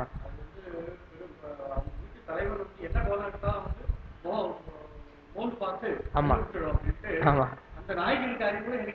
அதான் அதான் அதேதான். அந்த முதல் பாட்டுல அருமையா சொல்றா. என்ன அப்படின்னா முக்கியமான வரி அதுதான், ஐயா சொன்னதுதான். அந்த நாய் என்பதை இவரா இருக்கட்டும் இல்ல மாணிக்கவாசகர் இருக்கட்டும் ஏன் சொல்றாங்கன்னா அதுதான் காரணம். நம்ம பேராசிரியர் கூட அது சொல்லுவார். நாய்க்கு உரிய அந்த இழிந்த குணங்கள்லாம் இருக்கலாம், பலதெல்லாம் இருக்கலாம். சில பேர் என்னென்னமோ சொல்றாங்க, ரொம்ப அப்படிலாம் சொல்லக்கூடாது, இழிவா சொல்லக்கூடாது. அவங்க பெரியவங்க சொல்லலாம், அருளாளர்கள், நம்மளும் எடுத்து சொல்லக்கூடாது. ஏன் மாணிக்கவாசகர் நாயேன் நாயேன் என்று பாடுகிறார் என்று சொன்னால், நாய் என்பது அந்த தலைவனை அறியும். முதல்ல எப்படி இருந்தாலும் அது கண்டுபிடிச்சிடும். நீங்க அந்த வளர்க்கின்ற நாய்னு சொன்னா எத்தனை வருஷம் கழிச்சு நீங்க போனாலும் நம்மளுடைய தலைவர் தானே இவர், தலைவர்னு வேணாம், நீங்க அதுக்கு ஒரு உணவு கொடுத்துருந்தீங்கனாலே அது கண்டுபிடிச்சிடும். அதனுடைய வாளை ஆட்டி நன்றியை காட்டும்னு பார்க்கிறோம். ஏன்னா எங்க சித்தி ஊர்ல ஒரு நாய் இருந்தது. ரொம்ப சின்ன போதுல நம்ம எப்பயோ போனோம். இப்ப அது யாரையுமே விடாது. குழந்தைங்க 2 பேர் இருக்கிறாங்க. அவங்களுக்கு யாரு வந்தாலும் அதையே ஒரு துணையா வச்சுட்டு அவங்க எங்கன்னா போயிட்டு கூட வரலாம், அந்த அளவுக்கு விடாது. ரொம்ப அதனுடைய கூர்மை பாருங்க, அது நாயாக இருந்தாலும். ஆனா நான் போனேன்னா நான் என்ன சொல்றது, எண்ணிலையில் நின்றாலும் எக்கோலம் கொண்டாலும் மாதிரி வேட்டி சட்டையில போனாலும் சரி, எப்பனா காலேஜ்ல இருந்து போனா பேண்ட் ஷர்ட்ல போவோம், எப்படி வேணா போவோம். எப்படி போனாலும் அது கண்டுபிடிச்சிரும், எதுவும் இது பண்ண. எனவே அந்த நாய்க்கு இருக்கக்கூடிய அந்த ஒரு இது கூட நமக்கு இல்லையே என்று அவர்கள் பாடுகிறார்கள்.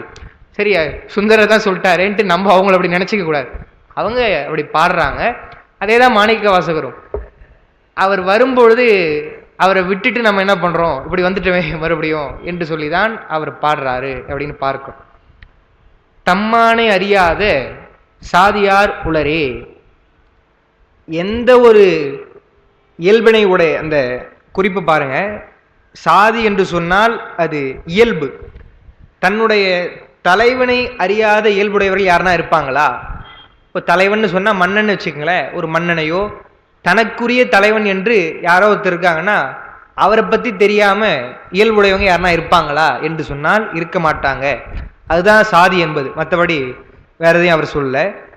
தம்மானை என்றால் தன்னுடைய தலைவனை அறியாத சாதியார் உளரே. உளரே என்றால் இருக்காங்களா? இல்லை, எல்லாருக்குமே தெரியும். ஆனால் சடைமேற்கொள் பிறையானை, சடையிலே பிறை வைத்திருக்கக்கூடிய பெருமான், விடைமேற்கொள் விகிருதன், தலையில சடையில வந்து என்ன பண்றார், பிறைய வைத்துட்டு இருக்கிறார். அவர் யாருன்னு சொன்னா பரம்பொருள். அவர் எப்படி வரார், விடை மேல வரார், எருது மேல ஏறி வரார். அதனால அவர் எப்படி இருக்கிறார், விகிருதனாக இருக்கிறார். விகிருதன் என்றால் மாறுபாடு உடையவனாகவும் புரிந்து கொள்ள முடியாததாக இருக்கிறார். எப்படின்னு சொன்னா அவர் தான் முழுமுதற் பெருங்கடவுளாச்சே. நல்ல ஒரு இப்ப உலகத்திலேயே பணக்காரங்களா இருக்கிறவங்க உயர்ந்த ஒரு வாகனத்தில் வருவாங்களா, எப்படி இல்லை வந்து ஒரு சாதாரண ஒரு ஸ்கூட்டர்ல வருவாங்களா என்று சொன்னால் வசதி இருக்கிறவங்க நல்ல ஒரு இதில் தானே வருவாங்க. ஆனா இவர் என்ன பண்றார், எருது மேல ஏறி வராரு, விடையின் மேல் வருவானை எல்லாம் பாடுறமே என்று சொன்னால் அவரை புரிஞ்சுக்க முடியாதுன்னு அர்த்தம். பெருமானுடைய தன்மையை புரிந்து கொள்ள முடியாது, யாராலையும் முடியாது. அவர் பெண்ணை ஒரு பாகத்தில் வைத்துக்கிட்டு இருப்பார், ஆனா யோகியா இருப்பார். அதுதான் வந்து இங்க பாடுறாங்க. நம்ம காஞ்சி புராணத்துடைய செய்திலாம் அது வரும், அது விரிவான விளக்கம், அது வேண்டாம்னு வச்சுங்களேன், புராணத்துல பார்த்துங்க. அவனை புரிந்து கொள்ள முடியாது என்று சொன்னால் இறைவனுடைய அந்த சொரூப நிலையை யாராலும் உணர முடியாது. அதனாலதான் தடத்தத்துல வரும்பொழுதும் ரொம்ப மாறுபாடு உடையவரா இருப்பார். அவருடைய மனைவிதான் அறம் செய்து எல்லாருக்கும் உணவு கொடுக்குறாங்க. இவர் என்ன பண்றாருன்னு போனா வீதி வீதியா போய் பிச்சை எடுக்கிறார். அதான் சுந்தரர் பாடுறார், பாரிரும் குழல் வாழ் நெடுங்கண் மலைமகள் மது விம்மு கொன்றை தாரிரும் தடம் மார்பினிங்கா தையலால். காமகோட்டத்தில் என்ன பண்றா, அவ வந்து அறம் செய்யறா, காமகோட்டம் உண்டாக நீ போய் ஊரிடும் பிச்சை கொள்வது என்ன. அந்த அம்மா கிட்ட கேட்டாலே ஊருக்கே சோறு போடுறாங்க, உனக்கு கொடுக்க மாட்டாங்களா, நீ போய் அப்படி போறேன்னா அவனுடைய தன்மையை புரிந்து கொள்ள முடியாது. அவன் விகிருதனாக இருக்கிறான். கைம்மாவின் உரியானை, கைம்மா என்று சொன்னால் யானை, துதிக்கை உடைய விலங்கு யானைன்னு பொருள். அதனாலதான் நம்ம நால்வர் நான்மணி மாலையில வரக்கூடிய அந்த பாட வேறுபாடு ரொம்ப முக்கியமானது என்று அருணையார் சொன்னாங்க. நேற்று கூட அதை ஐயாவிடத்துல பேசிட்டு இருக்கும்போது சொன்னாங்க. என்னன்னா, எப்போதகத்தும் நினைவார்க்கு இடரில்லை கைப்போதகத்தின் கழல் என்று வந்ததுன்னா, கைப்போதகம் என்று கையை உடைய விலங்குன்னு சொன்னா யானையை தான் குறிக்கும். ஐங்கைப்போதகம் என்று அங்க ஒரு இங்கு போட்டீங்கன்னா தான் ஐங்கரன் என்று சொல்லக்கூடிய விநாயக பெருமானை குறிக்கும். யானைன்னு சொன்னா கூட என்ன சொல்லுவாங்கன்னா, அடுத்து வந்து அவர் மனித உடம்புடையவரா இருக்கிறார், யானை முகம் தான் சொல்லுவாங்களே தவிர வெறும் யானை என்று சொல்ல மாட்டாங்க, எங்கேயுமே வழக்கம் கிடையாது. அதனால இங்க என்ன சொல்றாங்க, கைமா என்று சொன்னால் வெறும் யானைன்னு பொருள். இந்த யானை என்பது பெருமானுக்கு அந்த அவரை அழிப்பதற்காக வேள்வி செய்து யாகம் செய்து அவங்க வந்து போறாங்க. அந்த யானையை பெருமான் என்ன பண்ணார், கை உரித்தார், உரித்து போர்த்துக்கிட்டார்னு பார்க்கிறோம். வழுவூர் வீரட்டம் அந்த இதுல போறப்போ யானை உரித்து போர்த்த பெருமான் கரிகாட்டில் ஆடல் உடையானை என்ன பண்றார், பெருமான் காட்டுல ஆடுறார், இடுகாட்டுல ஆடுறார்னு பார்க்கிறோம். விடையானை கரை கொண்ட கண்டத்து அம்மான் தன் அடிக்கொண்டு என் முடிமேல் வைத்திடும் என்னும் ஆசையால் வாழ்கின்ற அறிவிலானாயேன்னார். ஆட்கொண்ட நாள் முதலாகவோ அல்லது பெருமான் அவனுடைய திருவடியை நம்முடைய தலையில வைத்தே தீர்வான், நமக்கு அருள் செய்வான் என்ற அந்த ஒரு எண்ணத்தோடு, நமக்கு திருவடி தீட்சை செய்வான்ற எண்ணத்தோடையே சுந்தரர் இருக்கிறார். அப்படி இருக்கும் பொழுது பெருமானே வந்து திருவடி தீட்சை செய்கிறா, ஆனா அப்போ வந்து நான் தெரிஞ்சுக்கலையேன்னு சொல்றார். அந்த ஆசை என்பது பெருமான் வந்து கண்டிப்பா சூட்டுவான், எப்பயோ ஒரு முறை எனக்கு திருவடி சூட்டுவான் என்று எண்ணிக்கொண்டிருந்தேன். ஆனால் அவன் வந்த பொழுது அந்த ஒரு நொடிப்பொழுது என்னால பெருமான் தான் தெரிஞ்சுக்க முடியலையே என்று பாடுறார். இதெல்லாம் படிக்கும் போதுதான் நான் என்ன நினைச்சேன்னா, எழுதும் பொழுது எனக்கு ஒரு எண்ணம், அருளாளர்களுக்கே அப்படி. சுந்தரரு இயல்பாவே தவப்பிறப்பு அவங்களுக்கெல்லாம், ஆட்கொண்ட பிறகு கூட பெருமான் வந்தான்னு சொன்னா அதுதான் வந்து நம்ம தத்துவத்துல சொல்றாங்க. ரொம்ப நுட்பமா புரிஞ்சுக்க வேண்டிய ஒரு விஷயம். எந்த ஒரு நிலையாக இருந்தாலும் சரி, எந்த ஒரு நிலைன்றதை விட இன்னும் டீட்டெயிலா சொல்லணும்னா, முக்தியில கூட இறைவன் அந்த இன்பத்தை அளிக்க தான் உயிர் வந்து பெற்றுக்கொண்டிருக்கு. அப்ப எதுக்கு இறைவன்ற ஒரு பொருள் வேணும்னு கேட்கிறப்போ அவன் வந்து கொடுக்கணும், அந்த இன்பத்தை கொடுப்பதற்கு இறைவன் வேண்டும் அப்படின்னு சொல்லுவாங்க. சார் எல்லா உயிர்களும் முக்தி அடைஞ்சிருச்சுன்னா, பெருமானுடைய திருவடி அடைஞ்சிருச்சு, பரமுக்தி அடைஞ்சிருச்சுன்னா அப்ப இறைவன்ற பொருள் பயன் இல்லாம இருக்கிறான் இல்லையா, எதுக்கு அப்புறம் இருக்கணும்னு சொன்னா, ஏன் இருக்கணும்னா அவன் இருக்கணும், உயிர்களுக்கு அந்த இன்பத்தை அவன் தரணும் அப்படின்னு சொல்லுவாங்க. அது முக்தியை சொல்லுவாங்க. இங்க என்னன்னு சொன்னா, இறைவன் காட்ட அவன் உணர்த்ததான் நாம் அவனை காண முடியும். அதே மாதிரிதான் இவங்களுக்கும் அருள் பெற்று விட்டாலும் கூட அந்த தெளிவு எப்போ அவருக்கு வருது, என்னப்பா யாருன்னு தெரியலையா அப்படின்னு கேட்டவர் போன, அது என்ன அர்த்தம்னா உணர்த்துறார். அப்படி கேட்டதுக்கு அப்புறம் தான் பெருமான் தான் போல இருக்குது என்று அவர் உணர முடிகிறது என்று பார்க்கிறோம். அப்ப நமக்கெல்லாம் எவ்வளவு கஷ்டம்னு பாருங்க.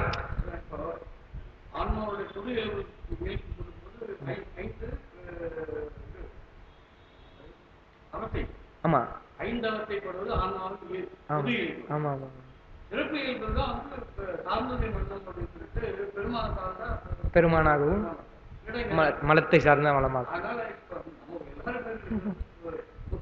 பொது இயல்புல தான் இருக்கும், என்ன சிறப்பு இயல்புக்கே போல.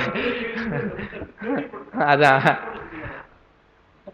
அதனால ஏதோ நம்ம அதெல்லாம் மீறி இப்படி வரோம், அந்த கொஞ்ச நேரம் அந்த சிந்தையில ஒன்றோம்னு சொன்னா அதுக்கு நம்ம ரொம்ப பெருமானுக்கு நன்றி சொல்ல வேண்டியதாக இருக்கும். ஏதோ ஒரு உணர்ச்சி நமக்கு வருது இல்லையா, படிக்கும் பொழுதோ ஏதோ அந்த மாதிரி வருதுன்னு சொன்னா அது ஒரு பெரிய ஒரு தவம் என்பது போலதான் நம்ம எண்ணணும்.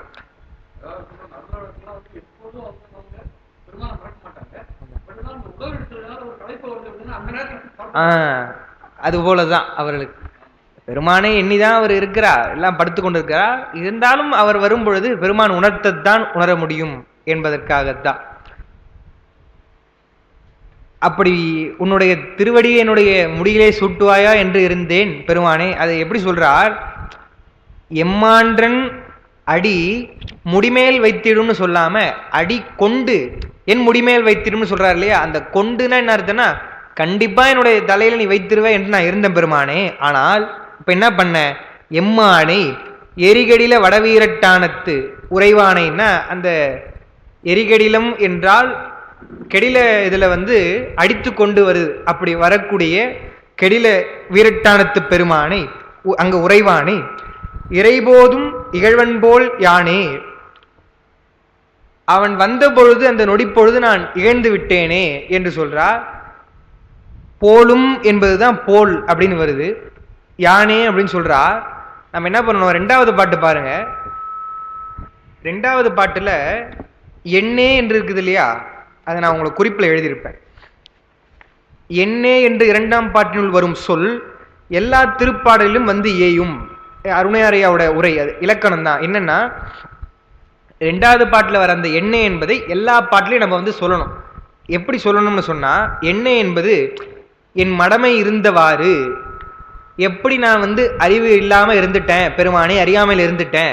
ஏன்னு சொன்னா, இனி ஒரு காலம் அது வாயாது போலும் என்றால், இப்படி ஒரு அரிய நிகழ்ச்சி இதுக்கடுத்து வருமா, நீ திருவடி சூட்டுவியா, மறுபடியும் சூட்ட மாட்ட, இப்படி சூட்டும் பொழுது நான் என்னுடைய அறியாமையெல்லாம் இருந்துட்டனே, என்ன பண்றது பெருமானே என்பது போல் அவர் வருந்தினார் என்று அதை நம்ம கொள்ளணும். அப்ப முதல் பாட்டில் அதை எடுத்துக்கிறோம்.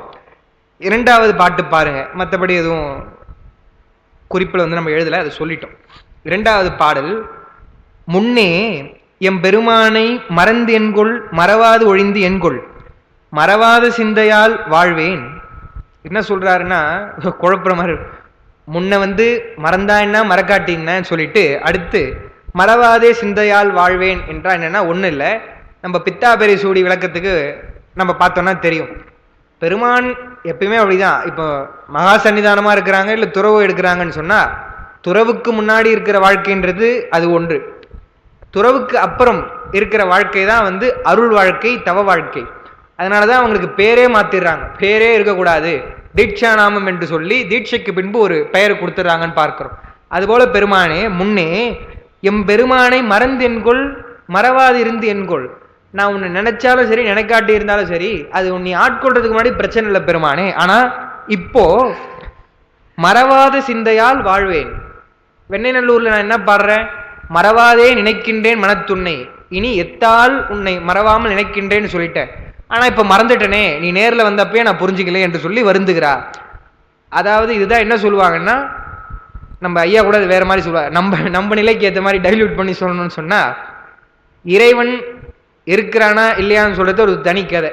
அது இல்லைன்னு சொல்றவங்க எப்படியோ போட்டோம், அதை பத்தி நம்ம வர வேண்டியதில்லை. வையத்து அழகையா வைக்கப்படும். இருக்குன்னு சொல்லி நம்ம வரும்பொழுது நமக்கே சில நேரத்தில் சந்தேகமோ இல்லை ஒரு நம்பிக்கையின்மையோ இருந்தா ஏதோ அது பரவாயில்ல. அதுக்கப்புறம் பெருமானை நாம் வழிபாடு செய்து திருமுறைகள் படிக்கும் பொழுதோ அல்லது இந்த மாதிரி தொடர்ந்து சமயத்தில் இயங்கும் பொழுதோ நல்ல ஏதோ ஒரு நிகழ்ச்சி, நீங்கள் ஏதோ ஒரு வேண்டுகோள் வைக்கிறீங்க, அது உடனே நடக்குது, இல்லை பெருமானுடைய ஒரு அருட்காட்சி உங்களுக்கு கிடைக்குது. ஏன்னா கோயிலில் எல்லாம் ஒரே மூர்த்தம் தான் இருக்கும், ஒருத்தருக்கு ஒரு காட்சி கிடைக்கும் இல்லையா. நம்ம எஸ்எஸ் ஐயா தான் சொல்லுவார், கைலாயத்துக்கு போகும்பொழுது அந்த பொன்னார் மேனியர் என்பது ஒருவருக்கு அவரவர் நினைத்த வழியோடு காட்சி கொடுப்பான் அப்படி அந்த கைலை அனுபவத்தை அவர் சொல்லுவார். அது மாதிரி பெருமான் ஒருத்தருக்குள்ள ஒரு அனுபவம் தருவான். அதுபோல ஏதோ ஒரு வகையிலே பெருமானுடைய ஒரு நிகழ்ச்சி, அருள் நிகழ்ச்சியினால் நீங்க அனுபவப்பட்டுட்டீங்கன்னு வச்சுக்கங்களேன், நான் இருக்கிறேன்ப்பா என்பது போல் பெருமான் காமிச்சிட்டான்னா அதுக்கப்புறம் நீங்க பெருமானை மறந்தீங்கன்னா அது தப்புன்னு சொல்றாங்க. சின்ன விஷயமா கூட இருக்கட்டும், ஏன் அதுக்கப்புறம் மறந்தீங்கன்னு சொன்னா மறந்துடும். நம்ம மலத்தினுடைய வசப்பட்டால் என்ன ஆகும்னு சொன்னா அது ஏதோ இயல்பா நடந்தது, அது எதுக்கு பெருமானுடைய அருள் நிகழ்ச்சி என்று நம்ம நினைக்கணும் என்று நம்ம நினைச்சிருவோம். அப்படி இல்லாமல் அதுக்கப்புறம் நம்ம மறக்கக்கூடாது. அதுதான் அவர் சொல்றார், பெருமானே முன்ன நான் எப்படி வேணா போலாம், அருள் பெற்ற பின்பு நான் உன்னை மறக்க கூடாது அல்லவா, இப்ப மறந்துட்டனே என்று இறங்கி பாடுகிறார் வருந்தி. பெருமான சொல்லும் பொழுது, பொன்னே நன்மணியே வெண்முத்தே செம்பவள குன்றமே ஈசனே என்று உன்னையே புகழ்வேன். இப்படிலாம் பெருமானே நான் உன்னையே புகழ்வேன். மன்னிக்கணும், இது பாட்டு தப்பா இருக்கு. நீங்க உன்னையே புகழ்வேன் இல்லை, உன்னியே புகழ்வேன். உன்னின்னு வரணும், உன்னைன்னு வருது. அதுதான் நான் என்ன பண்றது. இது பிழை இல்லாம பதிப்புன்றதுலாம் இப்ப ரொம்ப சிரமமா போச்சு.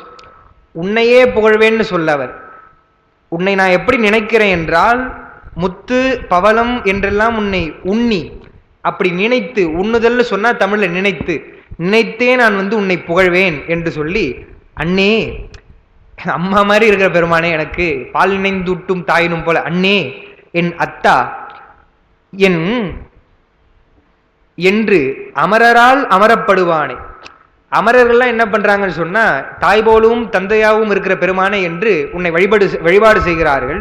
அமரப்படுவானை அதிகமான நகருள் வாழ்பவனை என்னே என் எரிகடில வடவீரட்டானத்து உறைவானை. ரெண்டு சொல்றாரு பாருங்க. என்னன்னா, அதிகமா நகருள் வாழ்பவன், வீரட்டானத்து உறைவான் என்று சொல்றார். இறைபோதும் இகழ்வன் போல் யானே, பெருமானே நீ வந்த பொழுது உன்னை நான் இகழ்ந்து பேசிவிட்டேனே, அது எவ்வளோ என்னுடைய மடமை என்று சொல்லி ஒரு பாட்டிலையும் நம்ம என்ன சொல்லணும், இது போலும் ஒரு செயல் இதுக்கப்புறம் எப்போ கிடைக்கும் என்று வருந்துகிறார்னு சொல்லணும்.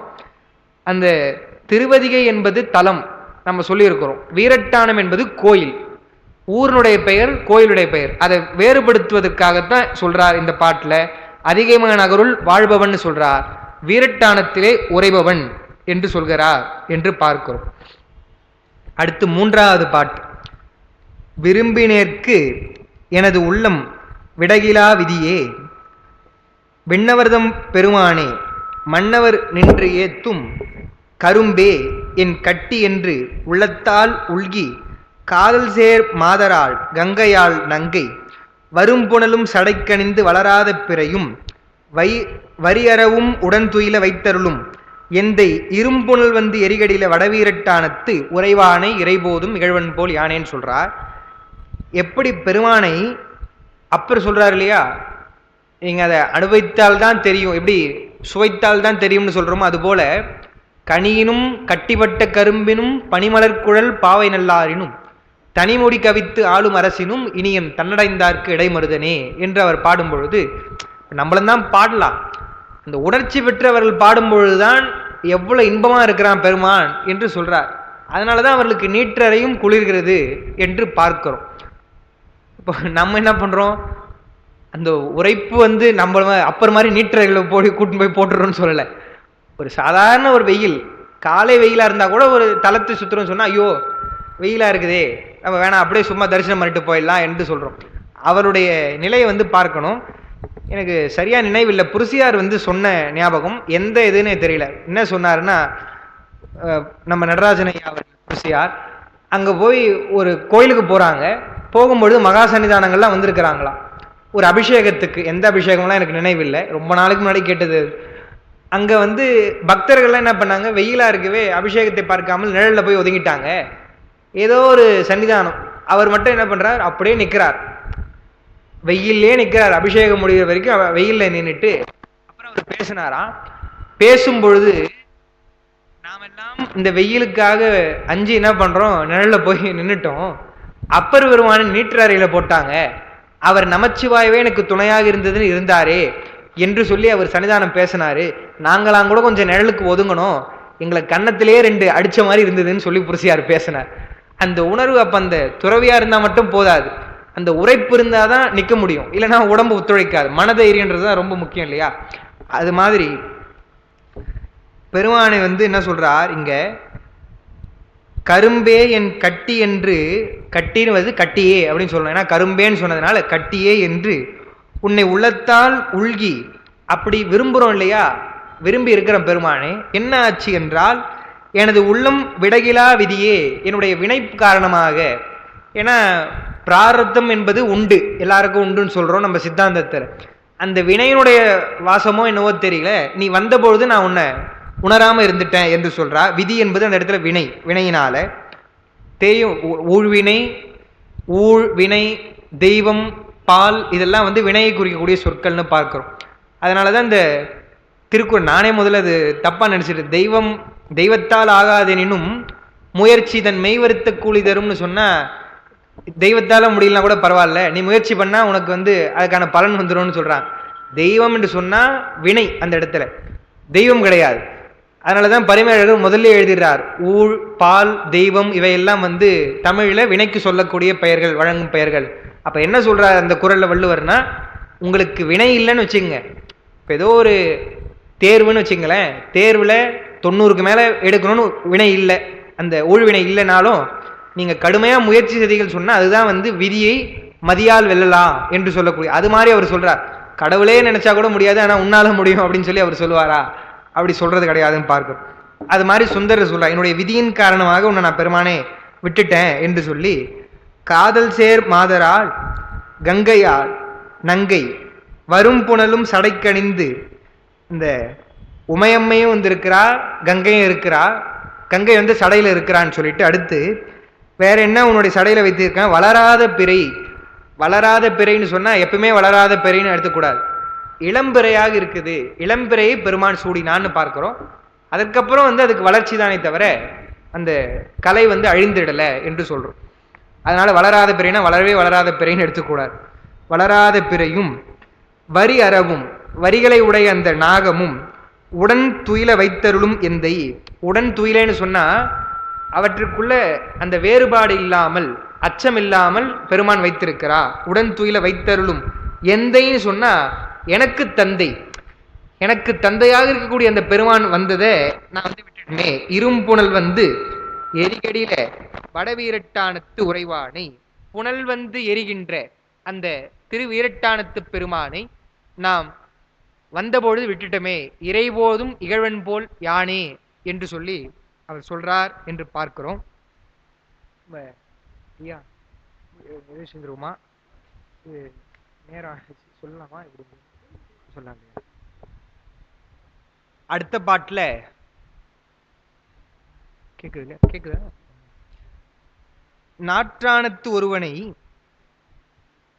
நாணாயபரனை நல்லாற்று நம்பியை வெள்ளாற்று விதியை, காற்றானை தீயானை கடலானை மலையின் தலையானையா, அதுதான். இதெல்லாம் ஒரு நிமிஷம் இருங்க, நான்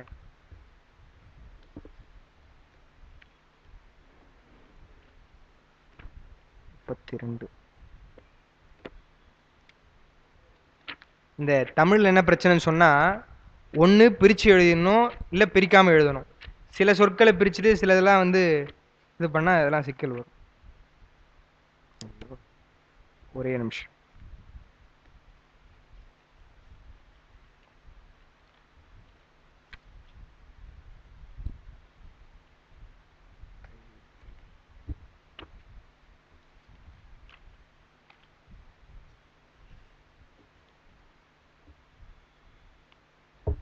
காற்றானை தீயானை கடலானை மலையின் தலையானை கடுங்கடலு கங்கை நீர் வெள்ள ஆற்றானை பிறையானை அம்மானை எம்மான் தம்மானை யாவர்க்கும் அறிவறிய செங்கன் ஏற்றானை எரிகடில வடவீரட்டானத்து உறைவானை இறைபோதும் இகழ்வன் போல் யானைன்னு சொல்றார். இங்க சொல்லும் பொழுது பெருமானை நாற்றானத்து ஒருவனை என்று சொல்றார். இதுங்கயா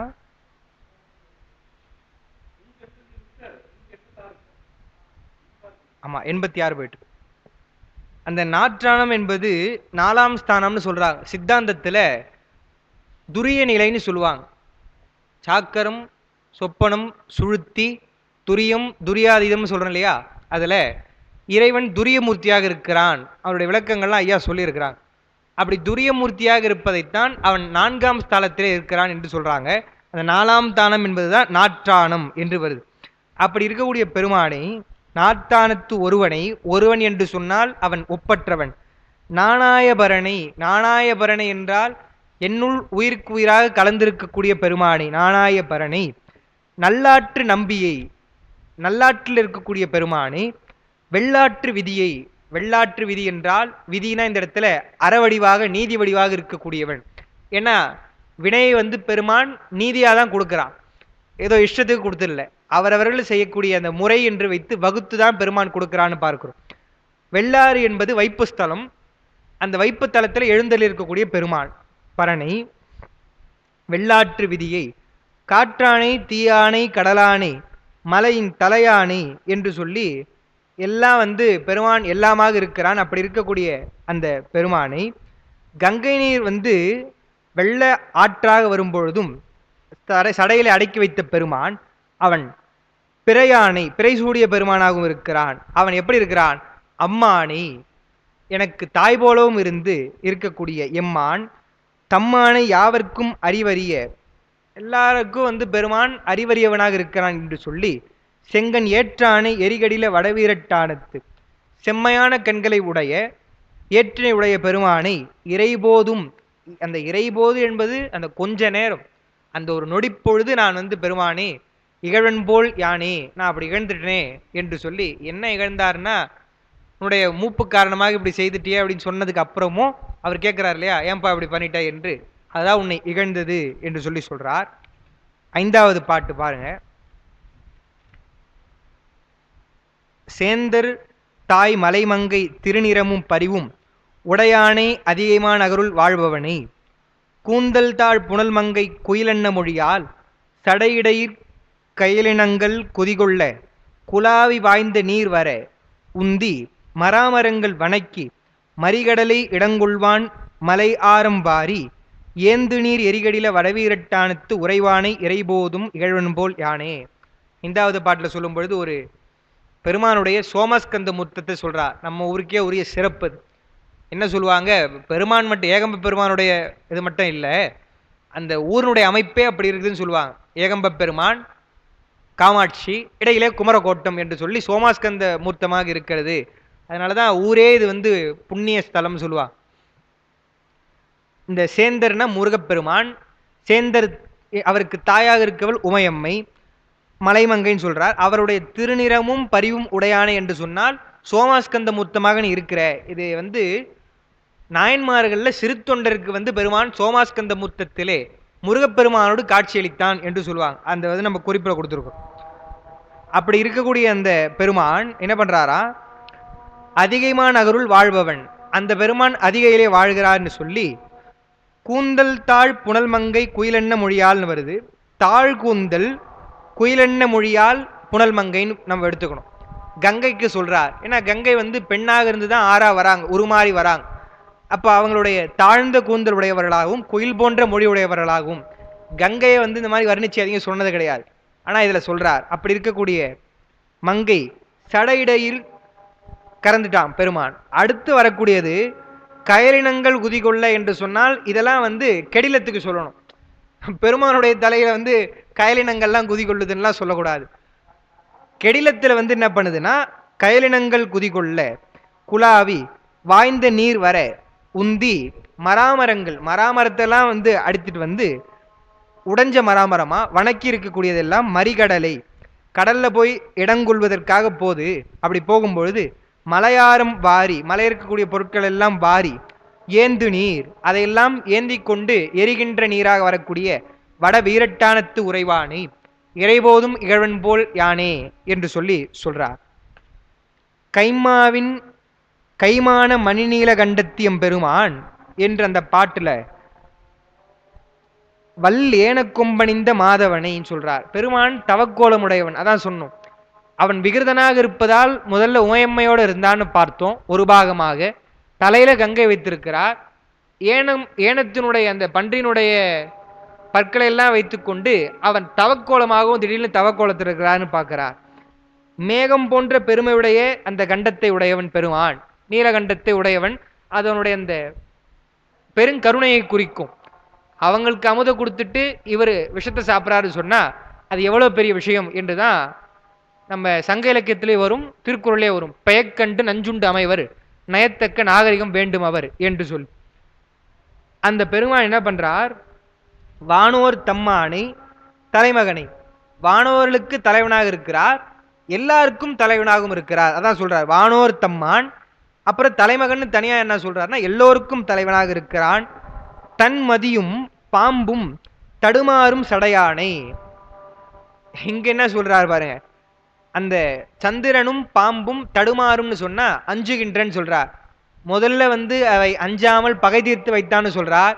இங்க தடுமாறுகிறதே என்று சொன்னால் அதுதான் உங்களுக்கு குறிப்பில் கொடுத்திருப்போம். தன்மதியும் பாம்பும் தடுமாறும் என்பது புனைந்துரை வழக்கு. அது அருணையாரையா எழுதுறாங்க. இதுதான் நம்ம ஏதோ நம்ம குருநாதருடைய தந்தையார் அப்படின்றதுனால அவங்களுடைய உரை சொல்றோன்னு இல்லை. படிக்கும்பொழுது ஒரு சந்தேகம் வருதா, அப்போ உரையில பார்த்தா குறிப்புரையில அந்த செய்தி இருக்கணும். புனைந்துரை வழக்குன்னு சொன்னா என்னன்னு சொன்னா அப்பர் கூட பாடுறாரு இல்லையா, அப்பர் தான் நினைக்கிறேன். நங்கையை நாகமஞ்ச, நாகத்தை நங்கை எஞ்சன்னு பாடுறார். அப்போ உமையம்மை பயப்படுவாங்களா பாம்பை பார்த்துன்னு சொன்னா அது சொல்லக்கூடிய வழக்கு, பேச்சு வழக்காக சும்மா புனைந்து சொல்லுவாங்களே தவிர அது முறை கிடையாது. முறை கிடையாதுன்னா அது உண்மையாக இல்லை, புனைந்து சொல்வதுன்னு சொல்றோம். இப்ப நம்ம கூட சொல்றோம் இல்லையா, என்னப்பா ரொம்ப புனைந்து சொல்லாதுன்னு சொல்றோம். அது மாதிரி புனைந்துரை வழக்குன்னு சொல்லுவாங்க. இலக்கியத்தில் அது நயத்துக்காக சொல்லுவாங்களே தவிர மற்றபடி அது உண்மையாக பொருண்மையில சொல்லக்கூடாது. ஏன்னா பெருமான் அவற்றை பகை தீர்த்து ஆட்கொண்டான் என்பதுதான் சிறப்புன்னு பார்க்கிறோம் நம்ம. இதுங்கய்யா, ஆமா, அது அந்த கழுத்து இருக்கு இல்லையா அவங்களோட அது மயில் போல என்று இது பயப்படுது அப்படின்னு சொல்லுவாங்க. அவருடைய உமையம்மையுடைய அந்த அழகுக்காக சொல்லுவாங்க. முதல்ல அவ சொல்லிட்டா, இதுல நம்ம அதை விளக்கமா எழுதணும்னு நினைக்கிறேன். ஏன்னா நங்கை நாகம் என்று இருக்குது. ஆனா இது நிலவுக்கு கங்கைனால ஏன் அஞ்சுறாங்க என்று சொல்லி அவங்க பாடுற செய்தியெல்லாம் நம்ம குறிப்பில் கொடுத்தோம் நினைவு நமக்கு. அதெல்லாம் நம்ம பார்த்த செய்தி. அப்படிப்பட்ட பெருமானை தடுமாறும் சடையானை தாழ்வரைக்கை வென்ற வெம்மான மதகரியின் உரியானை வேத. தாழ்வரைக்கை என்று சொன்னா அந்த துதிக்கையை உடைய வெம்மான மதகரினா சினமுடைய அந்த யானையை உரித்த பெருமான் வேத விதியானை. வேத விதியான் என்று சொன்னால் வேதத்து படித்தா பயன் தருவதும் யாருன்னு சொன்னா நம்முடைய பெருமான் தான். அதற்கு பயன் தரும் வகையில பெருமான் இருக்கிறார். யாதொரு தெய்வம் கொண்டு இருப்போலதான் என்ன சொன்னாலும் அதற்கு பயன் யாரு தராரு சொன்னா நம்முடைய பெருமான் தான் தராருன்னு சொல்றார். விதியானை வெந்நீர் சன்னித்த மேனி எம்மானை. நமக்கு தெரிஞ்ச விஷயம், பெருமான் வெந்நீர் பூசி இருக்கிறான் என்று சொல்லி. எரிகடில வடவீரட்டானத்து உறைவாடை இறைபோதும் இகழ்வன் போல் யானே என்று சொல்றார். வெய்தாய வினைக்கடலில் தடுமாறும் உயிர்க்கு மிக இறங்கி அருள் புரிந்து வீடு பேறு ஆக்கம் பெய்தானை பிஞகனை மைஞவிலும் கண்டத்து என்தோல் எம் பெருமானை பெண்பாகம் ஒருபால் செய்தானை. பெருமான் வினைக்கடலிலே நாம் மூழ்காதவாறு, ஏன்னா நம்மளே வினையெல்லாம் தீர்ந்து அப்புறம் தவம் செய்து எப்போ பெருமான் அடையுது, பெருமான் தான் அருள் செய்கிறான். வினைக்கடலில் தடுமாறுகின்ற உயிர்க்கு இறங்கி அருள் புரிகிறான் என்று பார்க்கிறார். அருள் புரிந்து வீடு வேறு தருகிறான், வீடு வேறு ஆக்கம் பெய்தானேன்னு சொல்லி அவன் தலைக்கோலம் உடையவனாக இருக்கிறான் பிஞகன். மைஞவிலும் கண்டத்து, அந்த ஞவிலும் என்று சொன்னால் ஓம உருவு, மை போன்ற கருமை நிறமுடைய கண்டத்தை உடைய பெருமான். 8 தோள்கள் எண்தோள்கள் உடைய பெருமான். அப்பர் கூட எண்தோள் வீசி நின்று ஆடும் பெறான்னு பாடுறார். எம்பெருமானை பெண்பாகம் ஒருபால் செய்தானை, ஒரு பாகத்தில் பெண்ணுடையவன். செக்கர்வான் ஒளியானை தீவாய் அறவாடு சடையானை திரிபுரங்கள் வேவ எய்தானை. பாம்பு சடையில் அணிந்தவன், திரிபுரங்களை எய்தவன் சொல்லி அப்படிப்பட்ட பெருமான் வரும்பொழுது நான் அவனை இகழ்ந்து விட்டேனே என்று சொல்லி பாடுறார். பொன்னானை மயிலூர்தி முருகவேல் தாதை பொடியாடு திருமேனி நெடுமாறன் முடிமேல். இந்த செய்தி ஞானசம்பந்தருடைய புராணத்தை உட்படுத்தி சொல்றார் சுந்தரர். என்னன்னு சொன்னா, தென்னானை குடபாலின் வடபாலின் குணபால் சேராத சிந்தையான் செக்கர்வான் அந்தி. நம்முடைய பாண்டியன் நெடுமாறன் இருக்கிறார் இல்லையா, இன்றசை நெடுமாறன், அவர் ஞானசம்பந்த பெருமானால் திருநீரு கொடுக்கப்பட்டதுக்கு பிறகு குடபால் வடபால் குணபால் அதான் எழுதியிருக்கோம். குடபால் என்றால் மேற்கு, வடபால்னா வடக்கு, குணபால்னா கிழக்கு. அப்படியெல்லாம் போகணும் என்று அந்த மண்ணாசை இல்லாமல் பெருமானை எண்ணி ஆட்சி செய்கிறான். அதனால தென்னானைன்னு சொல்றார். மதுரையிலே விற்றிருக்கக்கூடிய பெருமான்னு சொல்லி அந்த திருமேனி நெடுமாறன் முடிமேல் திருமேனி என்று பாண்டியனை சொல்றார். ஞானசம்பந்தரிடத்தில் திருநீர் வாங்குறதுனால அவருக்கு அவ்வளவு பெருமை. அவருடைய முடிமேல் இருக்கக்கூடிய பெருமான் என்றால் சிவசிந்தனையாக அவர் எப்பயும் இருக்கிறார்னு பார்க்கிறோம். செக்கர்வான் அந்தி அண்ணானை சிவந்து திருமேனியுடைய பெருமான், அமரர்கள் தம் பெருமானை, கருமான் உரியானை, அதிகைமான் அகருள் வாழ்பவனே, திருவதிகளே இருக்கக்கூடிய பெருமானே, யானை உரி போர்த்த பெருமானே, எண்ணானை, எண்ணானை என்றால் எனக்கு பெருமானாக இருக்கக்கூடிய பெருமானை, எரிகடில வடவீரட்டானத்து உறைவானை, நான் இகழ்வன் போல் யானே, நான் இகழ்ந்து விட்டேனே, இது போன்ற ஒரு பேர் எனக்கு கிடைக்குமா? இனி கிடைக்காது என்றுதான் சொல்றார். திருந்தாத வாழ் அவுணர் புறம் மூன்றும் வேவதான் ஏவன் அந்த இடத்துல பிரிக்க கூடாது. வேகுமாறு வெந்தழியுமாறு சிலை வளைவித்து ஒரு கணையால் தொழில் பூண்ட சிவனை புறங்களை கேட்க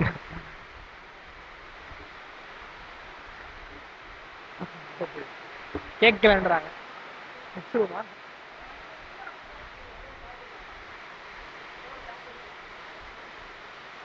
கொஞ்சமா சவுண்டு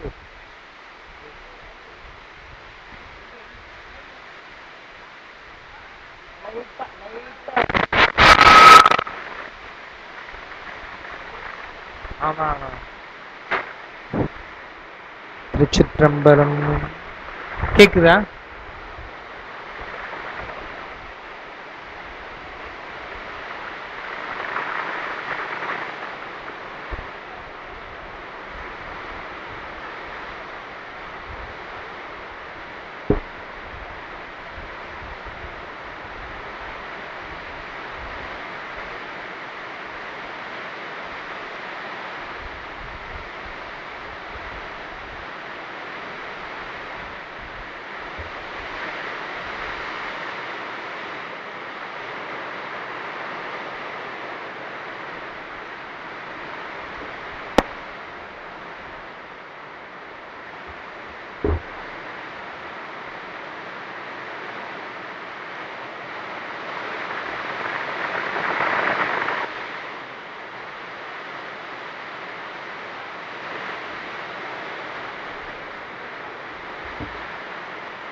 ஏகம்பத்துரையந்தாய் போற்றி, பாகம் பெண்ணுருவானாய் போற்றி.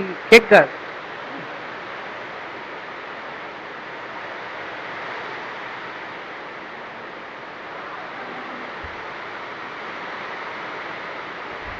சொல்லலான்றீங்களா? சொல்லிடுவோம்.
அது ஒண்ணா வருமா?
பெருமக்களே, கொஞ்சம் கேட்க முயற்சி பண்ணுங்க.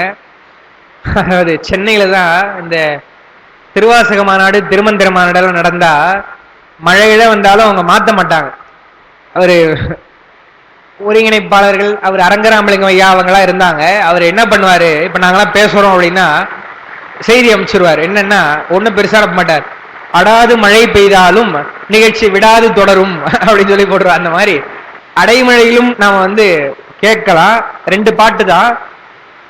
கடைசி பாட்டுக்கு முன்ன என்ன சொல்றார், அவுணர்கள் புறத்தை எரித்த பெருமானே சிலை வளைவித்து ஒரு கணையால் தொழில் பூண்ட சிவனையினார். இறைவன் ஓரம்பு தான் வைத்திருந்தான், முப்புறத்தை எரிக்கணும் என்று சொன்னால் அவனுக்கு அதையும் பயன்படுத்தல என்று அவனுடைய ஆற்றலை சொல்லி, கருந்தால மதகளிற்றின் உரியானை பெரிய கண்மூன்று உடையானை களிற்று உரித்தது சொல்றார். எதுக்கு அதை சொல்றாருன்னா அந்த ஆணவம் தான். ஆணவமாக இருந்த அந்த யானையை பெருமான் உரித்தான்னு பார்த்தோம். அதுபோல நான் உன்னை உணராம போயிட்டேனே பெருமானே என்று சொல்லி அவங்க பாடுறாங்க. எப்படி அப்பர் ராவணனுக்கு அருள் செய்தது பாடுறாரோ அது மாதிரி இவர் சொல்றாரு. பெருமான சொல்ல பெரிய கண் மூன்றும் உடையானேன்னு சொன்னாங்க. அது எழுதியிருக்கனா, பெரிய கண் என்று சொன்னால் உலகிற்கு விளக்கம் தருவதால் அது பெரிய கண். சிவபெருமானுடைய கண்கள் எல்லாம் சுடர். 3 கண்ணும் 3 சுடரா சொல்றோம். சூரியன் சந்திரன் சொல்றோம் இல்லையா, அதை மீறி நெற்றிக்கண் இருக்குது பெருமான். அதுதான் சொல்றார் பெரிய கண் மூன்றும் உடையானே கருதாத அரக்கன் பெருந்தோள்கள் 4 ராவணனை சொல்றார். 2 முடியும் உடையானை பேவுருவ.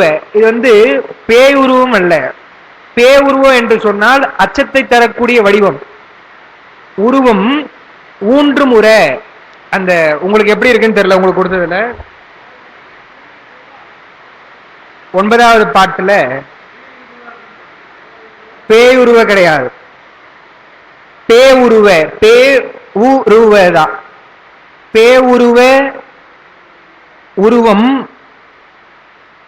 கூட போட்டுங்க. ஊன்று தான் அது.